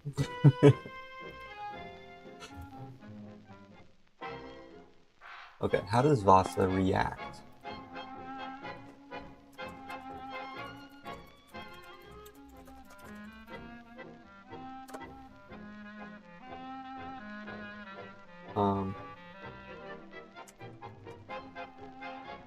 Does he smile? Like laugh? Does he cringe? Or does he just act confused?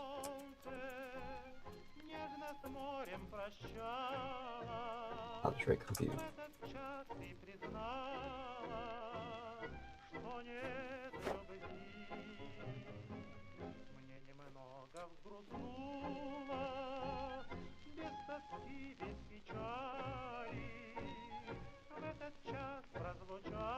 And with smile and laugh, he would try to contain his laughter. With cringe, it would just be, you know, it would have like a sort of vibe to him. Or he'd walk away. Or he'd just be like, what is she doing? Confused wise, right? Or maybe he knows exactly what she's doing, so he'd just be like,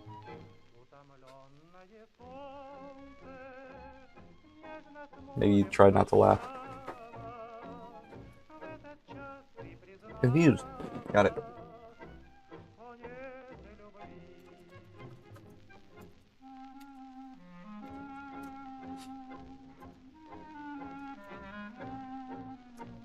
I wouldn't mind if you show me how it works.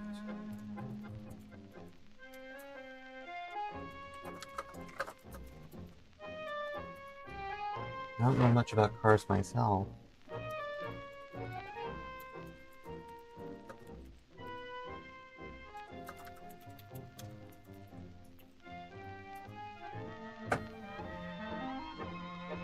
She looks up with alluring eyes. Oh my god, that would be funny. Then he cringes. It's like, he looks up at the manager with. Have you ever seen the Lion King Doomy eyes? It's sort of this look, right? Yeah, that's what this is reminding me of. Her trying to trick him by like flirting with him, sort of. With alluring eyes. Vassa cringes. Vassa makes.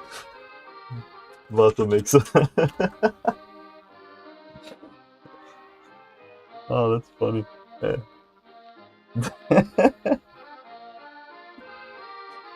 Vassa makes a stern face.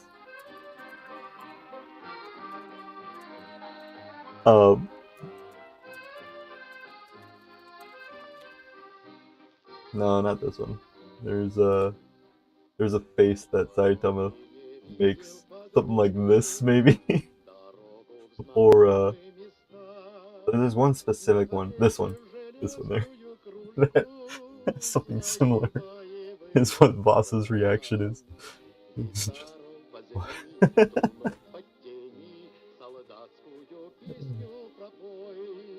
yeah. Or maybe something like this. Or you're just like.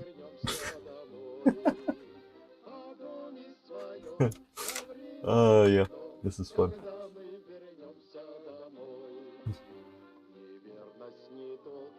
Lucy cringed. The manager.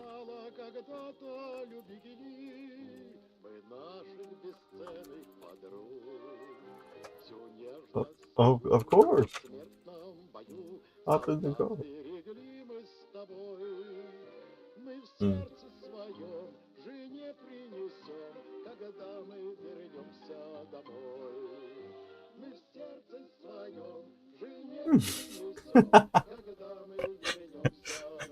So should he cringe or should he laugh? I'm trying to hold it in laughter. They're both cringing. Yeah.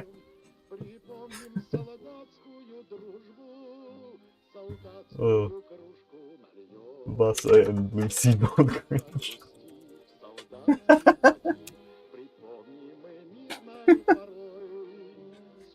Yep. This is golden.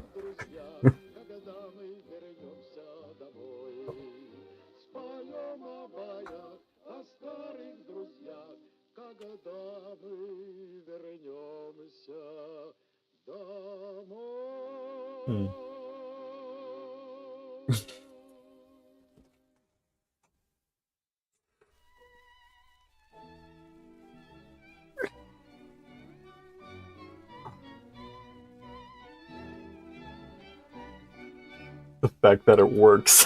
That worked. That could.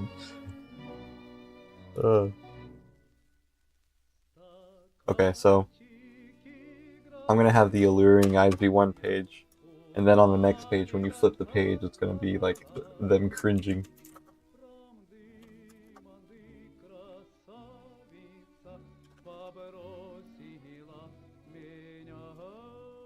Oh, of course.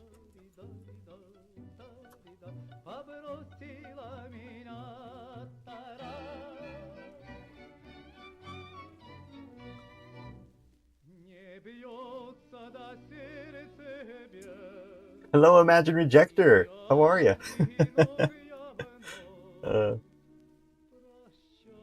Okay, Vassa and Lucy are shocked.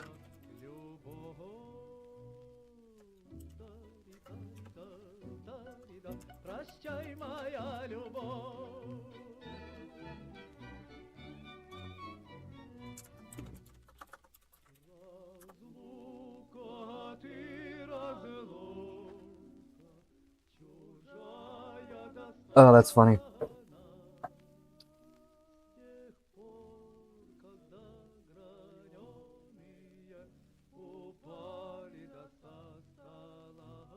Yeah, we were stuck on figuring out how to get the information on the warehouse for a little bit.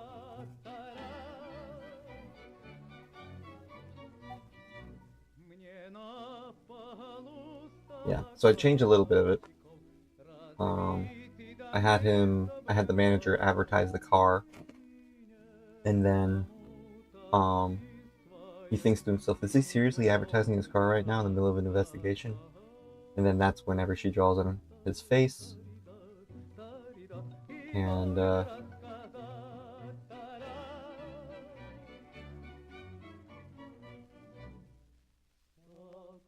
then they both realize what the manager is up to, and he thinks to himself, very rarely would you find a person who disassembled primary components of their car. Whoever this knob belongs to doesn't own the car, they make cars. Lucy looks up at Vassa with a surprised Pikachu face.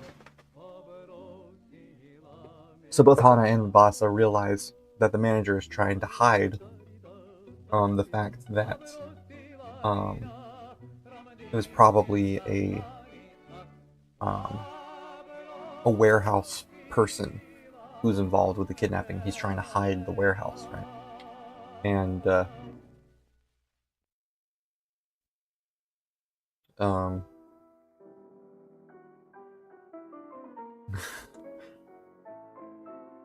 and so we had to come up with a reason why he would disclose the information of the warehouse. And what we came up with is Hana trying to convince him with an act, basically just flirt with him. And Vassa and Lucy cringing at this.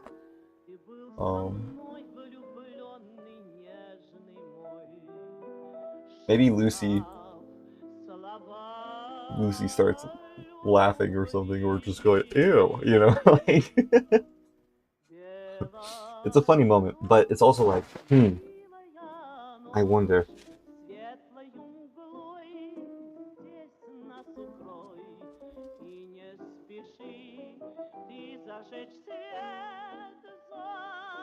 I want to see it work on the inside.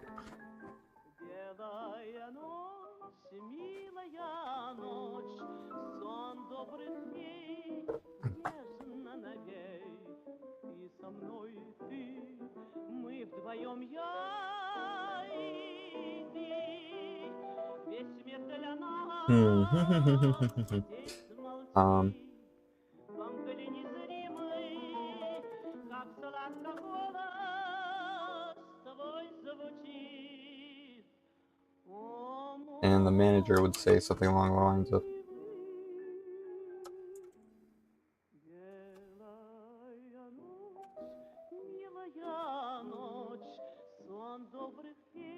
where's the engine in the Mitsubishi Cordia?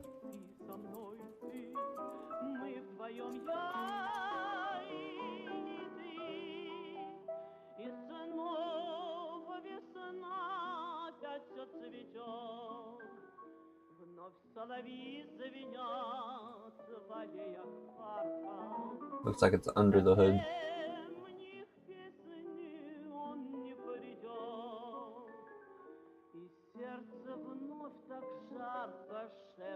Man, I don't want to draw all those intricacies.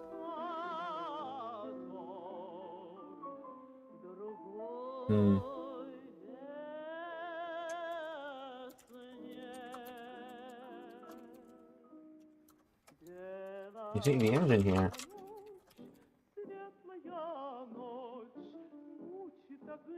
What was the Wikipedia article? Super Swift.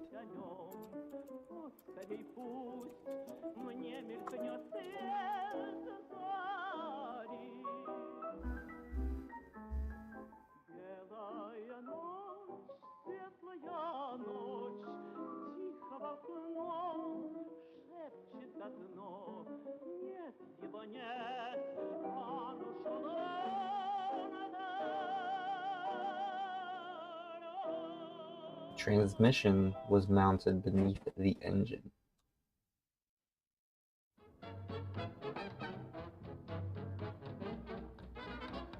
You see, the transmission was mounted underneath the engine.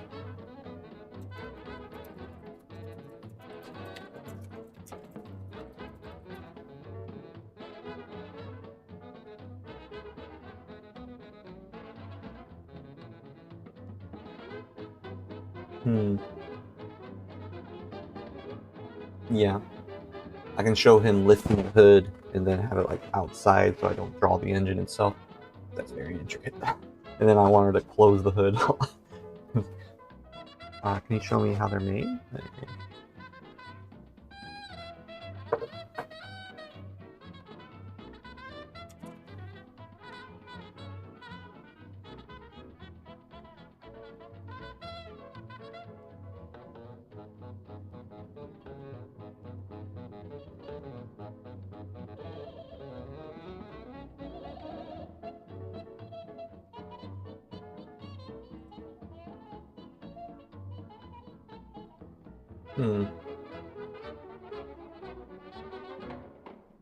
На карнавале Is it beneath под сенью ночи вы мне сказали, transmission?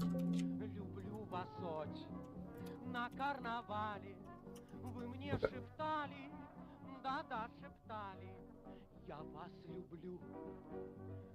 Был я тронут нежной лаской, но поймав коварство в глазках, снял я с вас мгновенно маску. Под маской леди, краснее меди, торчали рыжие усы.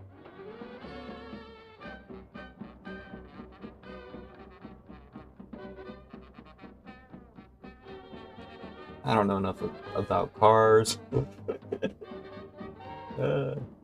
Okay, so I'm assuming it's still underneath the engine.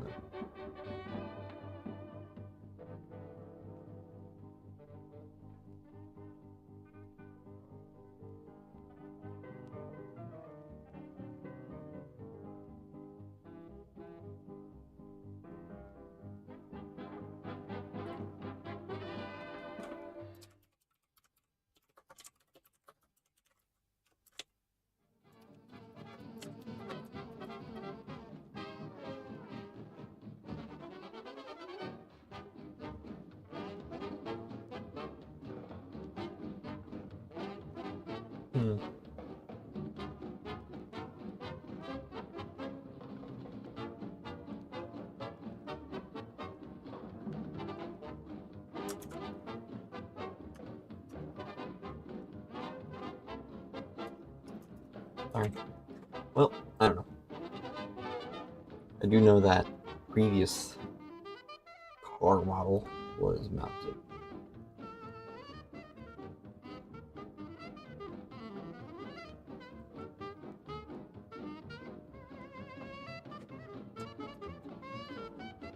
We had to mount the transmission below the engine.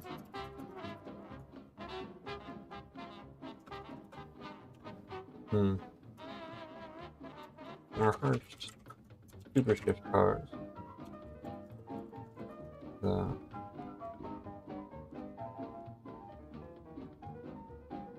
Mirage.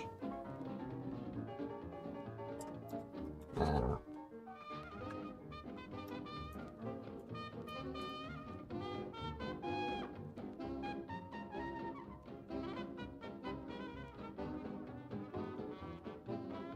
There's a front wheel drive.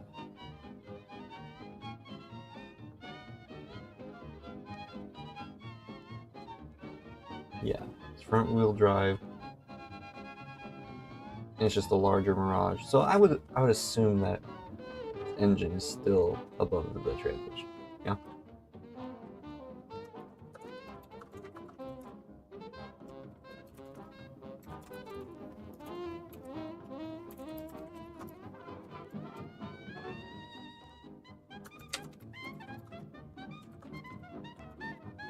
Transmission was mounted below the engine, and so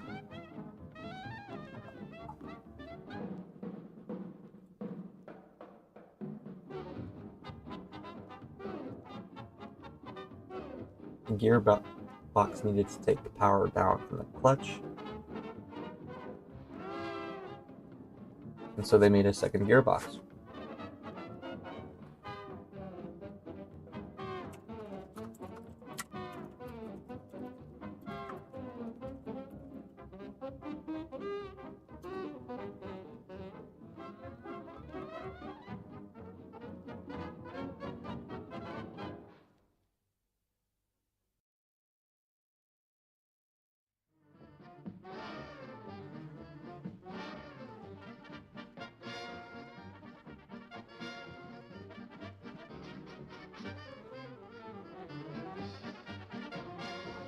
You see, the transmission was mounted below the engine, so we had to make a second gearbox.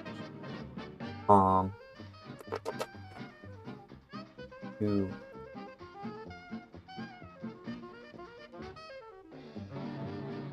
take power down from the clutch.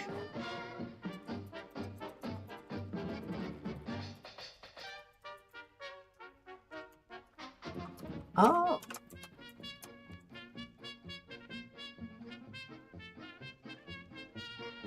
Because otherwise...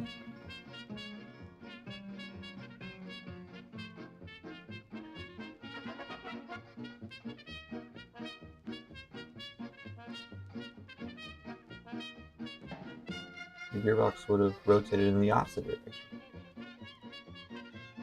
Yeah.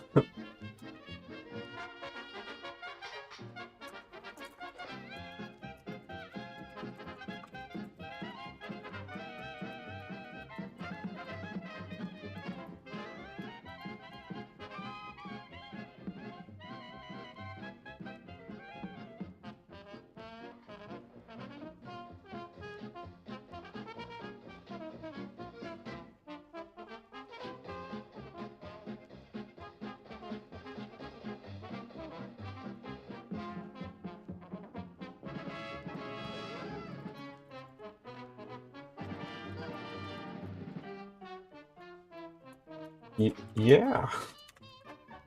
So we had to include an idle.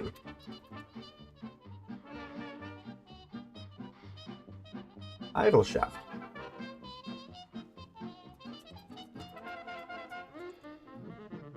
Hana slams down the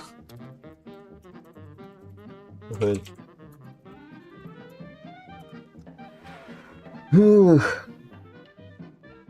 I would love to see. Kind of hard to see here. I would love to see. I would love to see this being made.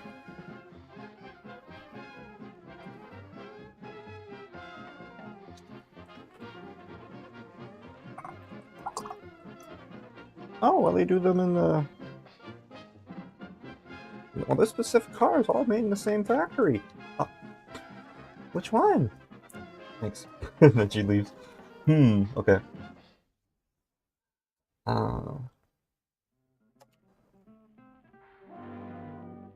So here we kind of established she knows about cars.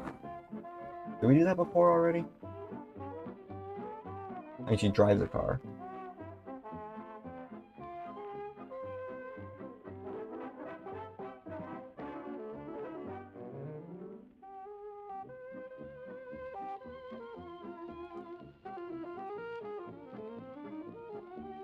Kind of gives a little bit of...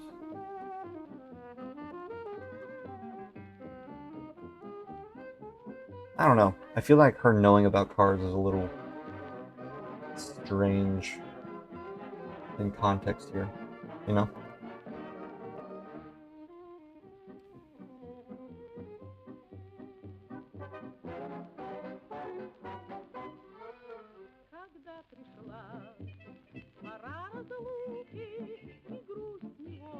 Maybe if her dad was a mechanic or something.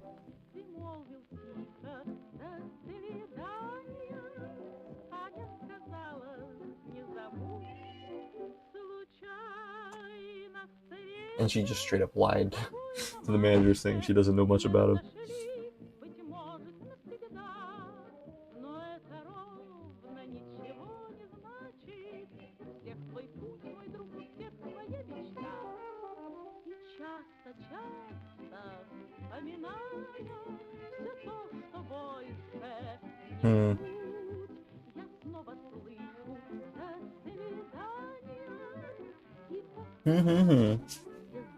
So, should Hana be knowledgeable about cars? That's a good question. I'll ask that. Full time. Oh, new poll.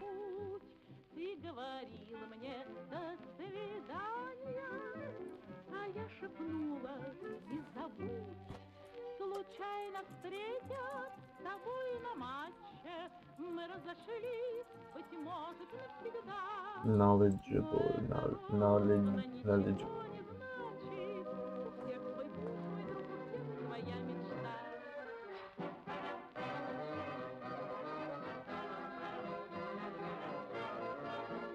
But if her dad was like a mechanic or something, or a car manufacturer, then she would probably know about it, but she would also know where the warehouses are herself. So it wouldn't really make sense, unless it was a specific Mitsubishi warehouse, which could be the case. Yeah. I'm also thinking no. Also, it sounds a little Mary Sue-ish, if I'm being completely honest. So maybe she just slams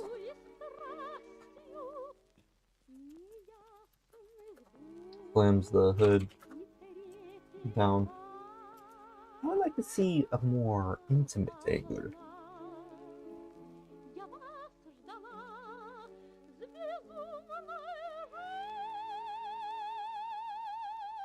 Yeah.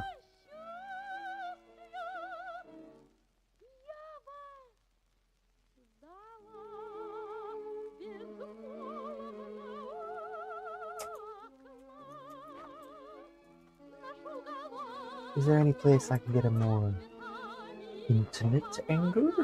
Cringe, cringe, cringe.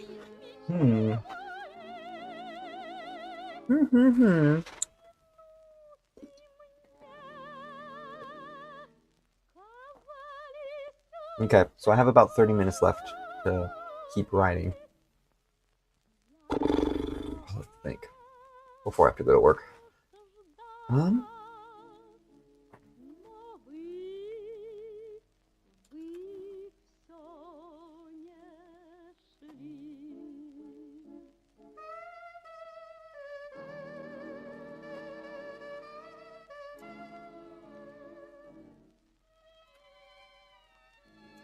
It's so hard to see out here.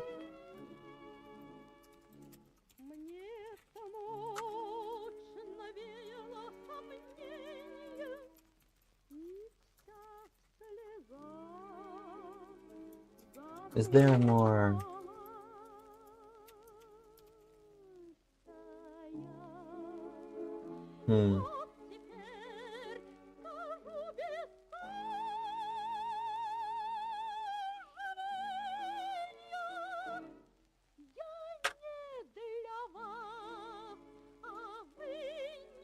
All the wires are.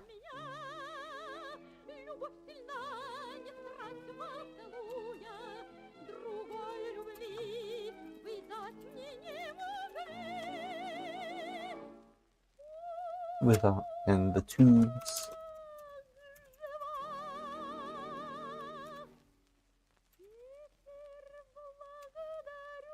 Is there a more exposed?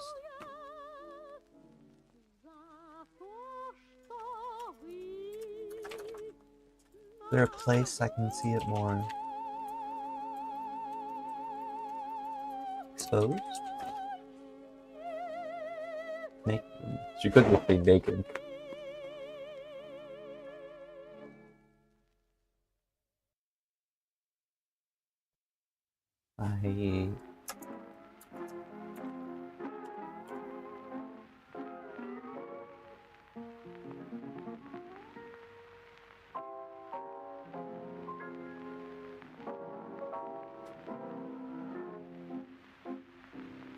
Also starts to laugh.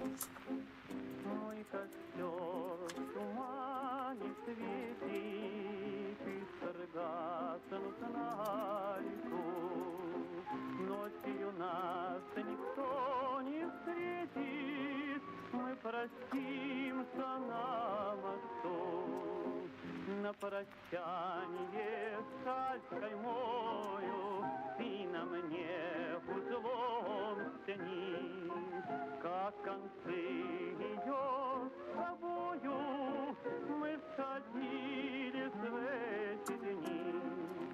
Кто-то мне судьбу предскажет, кто-то завтра, милый мой, на груди моей развяжет узел стянутый тобой.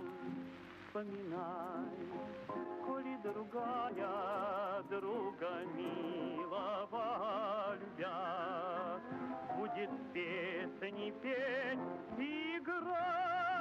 Like to see its insides. This is weird. I'm just being honest here. It's a weird situation.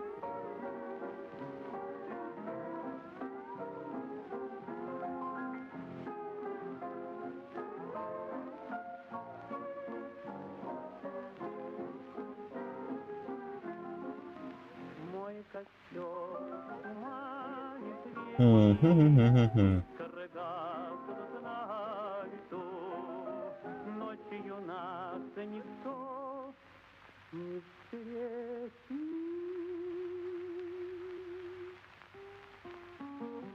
Мы простимся на мосту, ночь пройдет из-под заранок, путь далеко, милый мой, я уйду с толпой цыганок за кибиткой кочевой.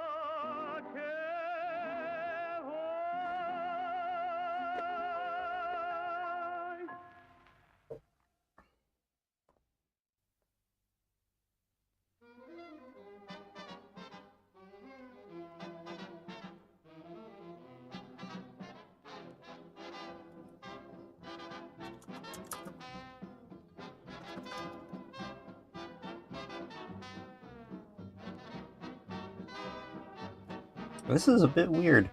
Yep. Didn't think we'd go this direction today.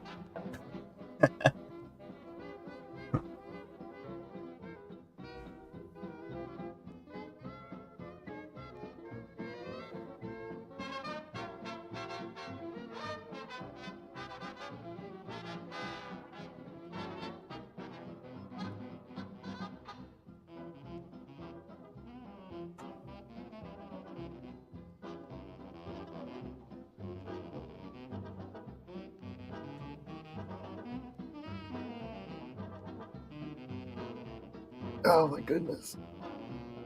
Ah. This is such a weird innuendo conversation they're having. Well...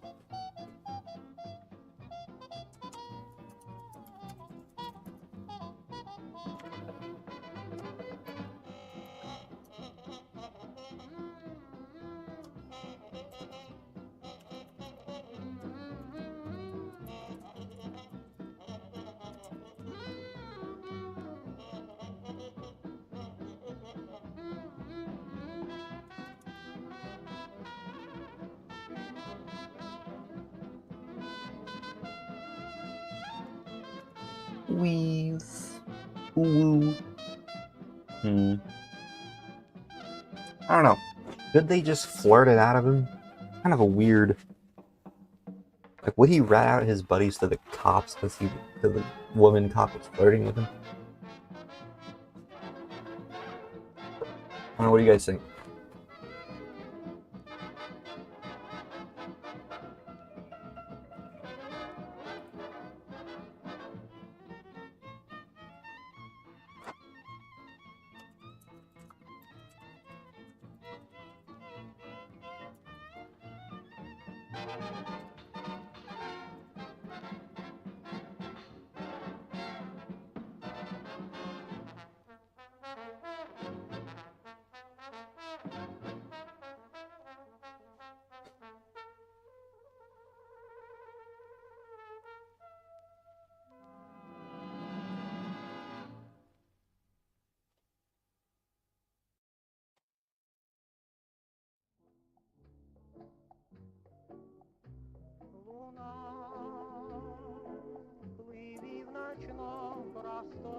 They gotta.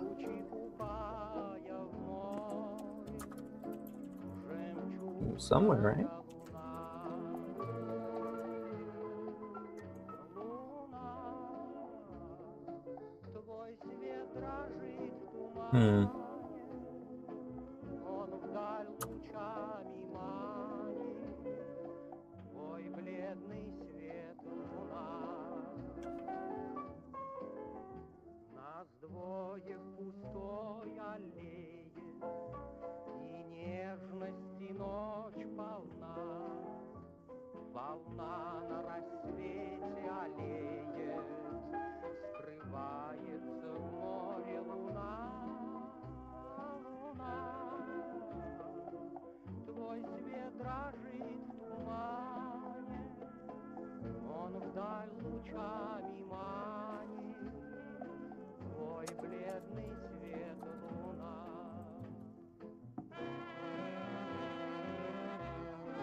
Are you a fool? Yeah.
Do they have rotary phones back then, or they had the buttons? Yeah, where they push the buttons.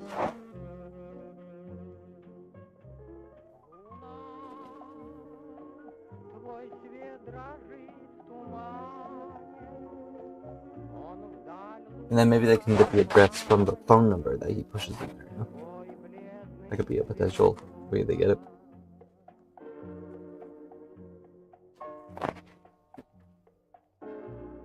Or he takes out a phone book. Because they didn't have the internet back then, so.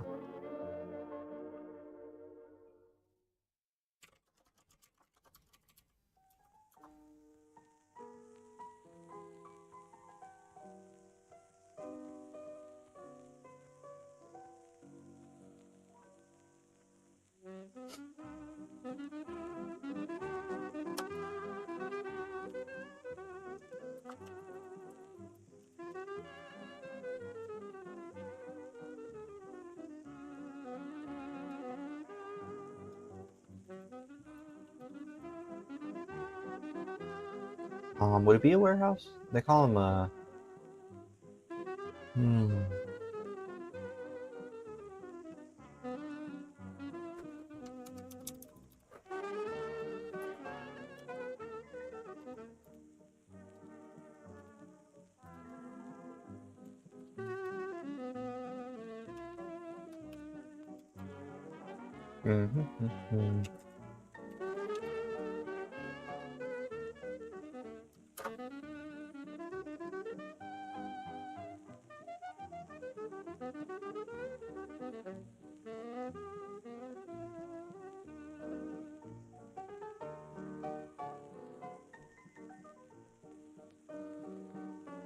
Well, they would get the number he's dialing, and I think in the phone books include addresses, or they could call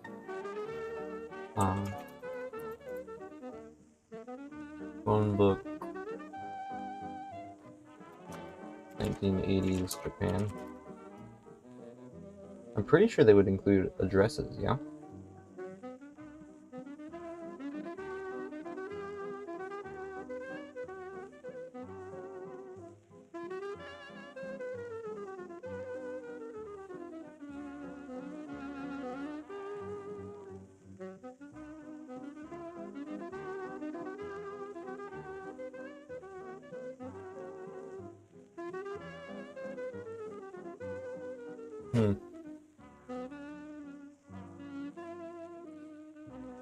Or maybe they can look it up in their database.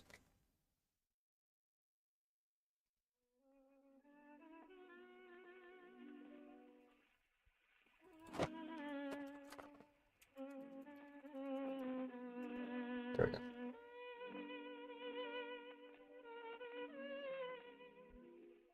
Yeah, so they include their full address in their phone books in America.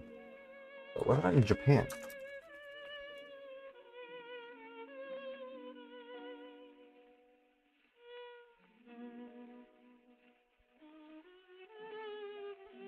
It's 2004.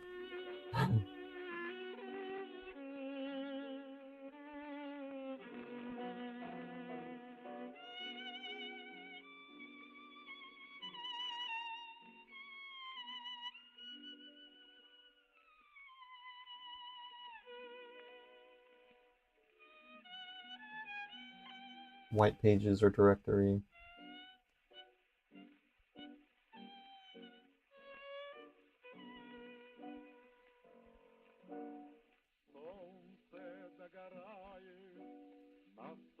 Wow, they're getting very specific there. 2004 internet was just completely different.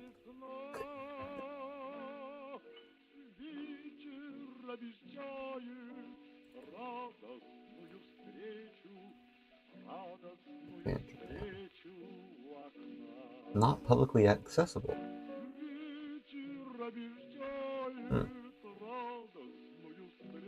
Interesting.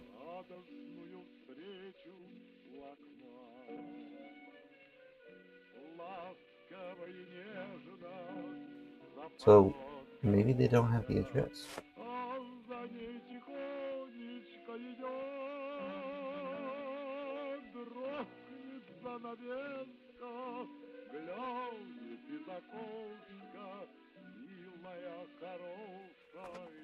Interesting.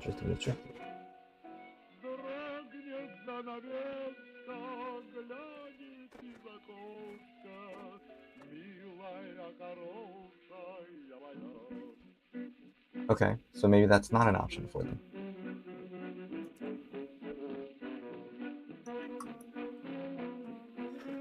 Well, who knew that Japanese phone books were different than American? Not this guy. Okay.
Yeah, so far it just seems like she's flirting with him and then nothing comes of it. Which could be realistic, but it's like,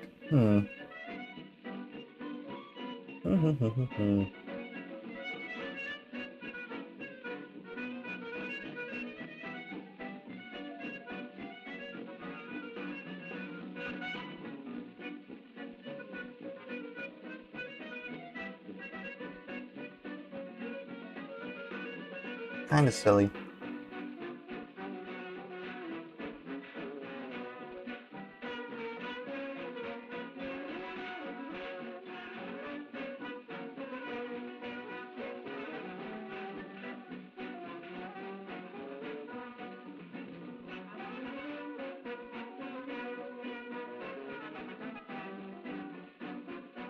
Yeah, I don't know if I'm vibing with this.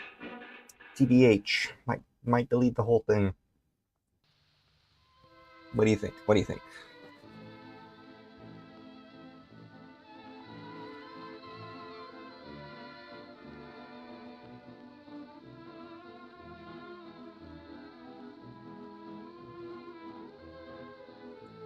I mean, it's funny, but do we need it?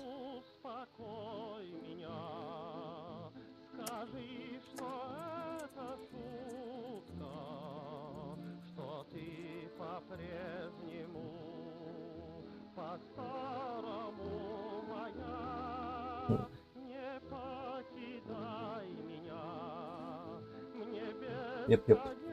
Anyway, while you're deciding, I'm going to use the bathroom real quick. Well, actually, I have about 15 minutes. Can I hold it? Ugh. I don't know if I can think. If I gotta pee. Difficult situation, huh?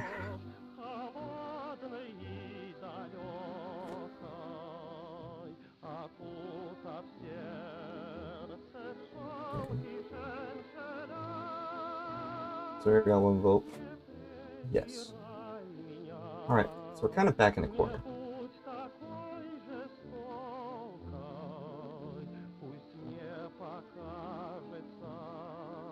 Okay. Whew. This is difficult. How do we get Hana or Vassa to get the address of the warehouse? You know? That was fun. That was a fun and little thing. Yeah, back in the corner.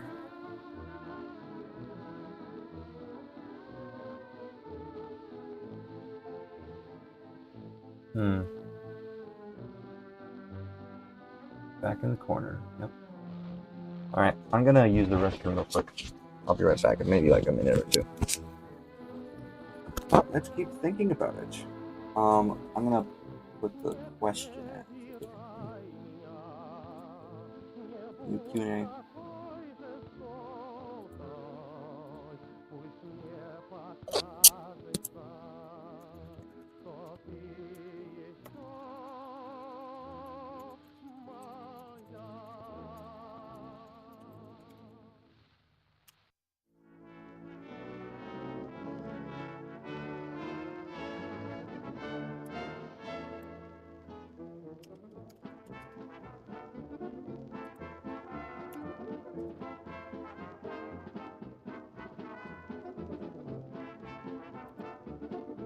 Alright, BRB.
I'm so old.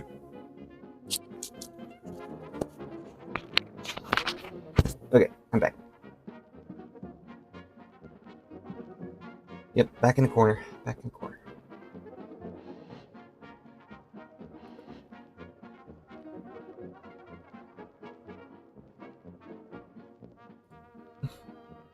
Okay. Maybe they pressure him into revealing, asking a series of leading questions until he trips himself into saying something. Similar to the interrogation scene. Yeah? That could work. Okay.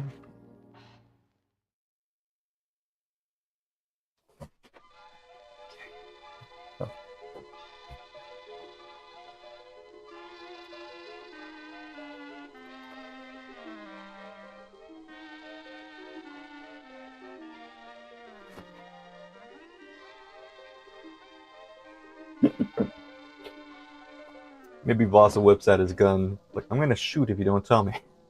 That doesn't sound legal. Perfectly legal. I've killed people for less. I do not approve of your methods. Okay.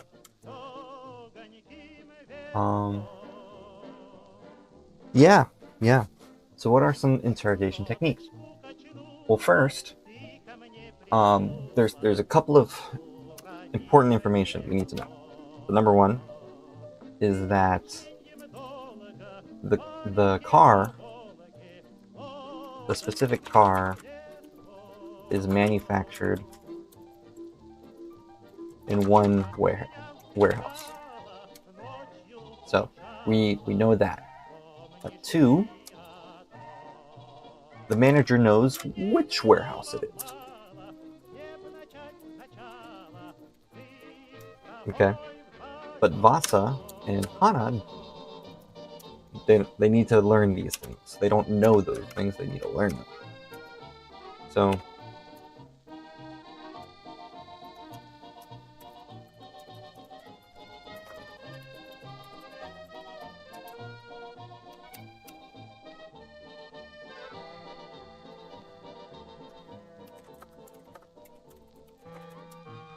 those are the things they need to learn. How do they learn that? Well, we could try with the flirting. Or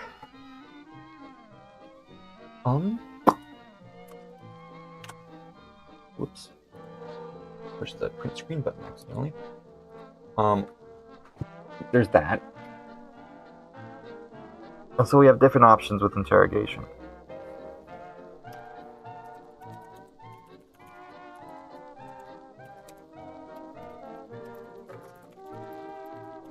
Possibilities.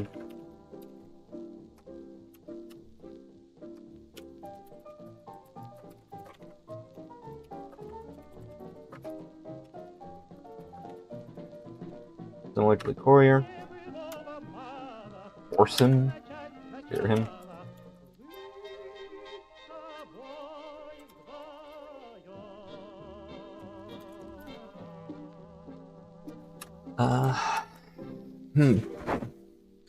There's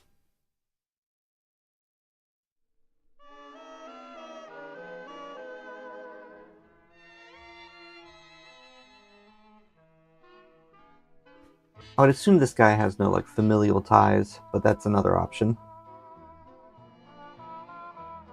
Pretend to be rebels. Though that's hard to do as a police officer.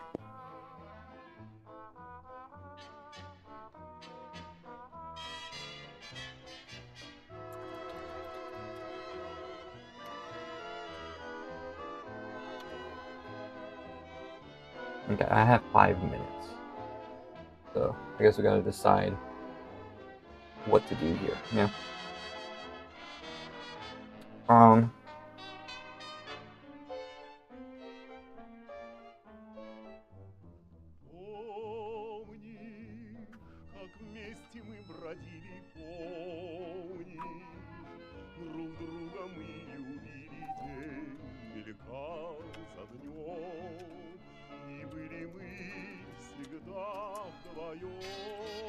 That's a good option.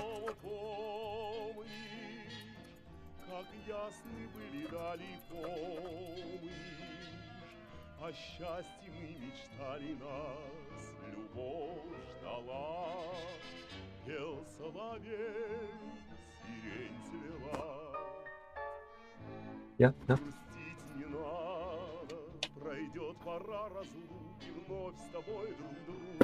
But at this point, is the kid still alive even, you know? Because he's gonna be dead when we find him.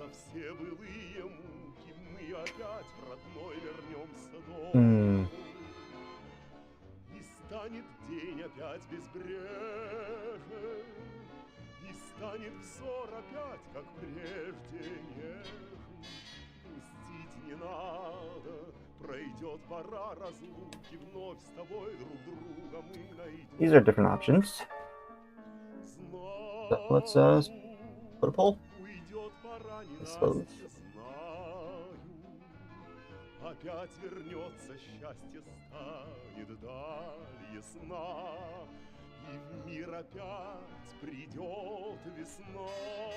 How to interrogate.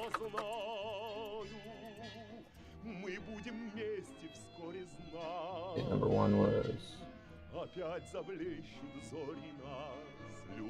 tricking him. Another Number 2 was scare/forcing him. Number 3 was double agent.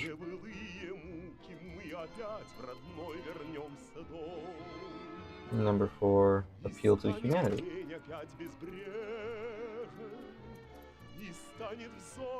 Alright, so there's that.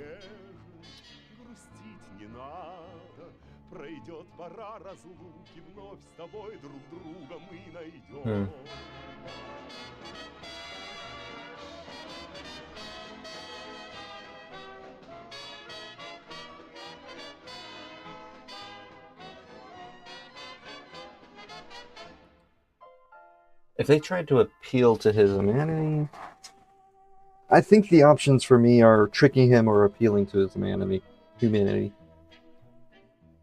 Letting him know the kid's condition and those different things. So, but he is a shrewd businessman. So unless he has a family himself, he probably wouldn't care.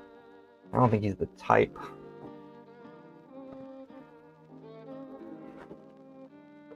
I think tricking a guy like him would be the best option, outsmarting him. But how do we do that? How do we write that? So.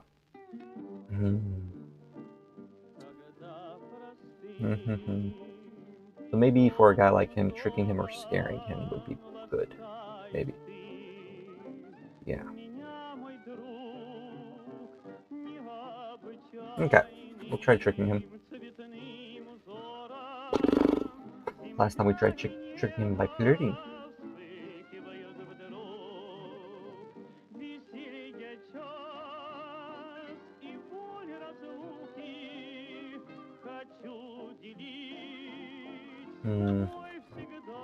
Yeah, but how though? That's the main question. Ooh.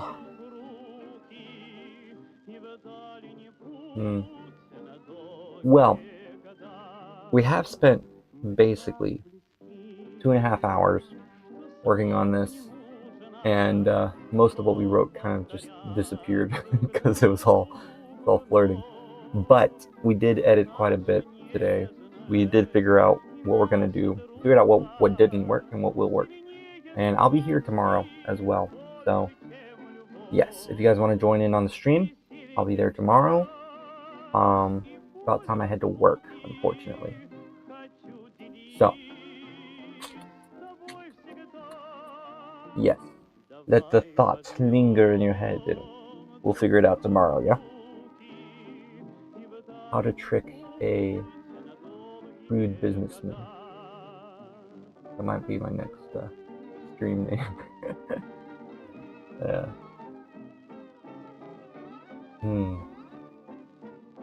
Yep, was still a lot of fun. Had a lot of fun moments with the cringing and the silliness and the doomy eyes. That was funny. We can say that's a deleted scene.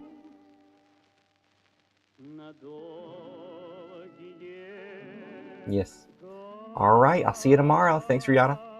Thanks for hopping in, and thanks as well to everyone else who came in, which included Imagine Rejector, and also her name, Artharva. Atharva, that was her name. Person from India. Yes, or him. I'm not sure if it's a he or she. I think it's a she. I'm gonna have to look that up. But anyway, yes, thank you everybody for coming in. And I'll see you tomorrow. Yeah?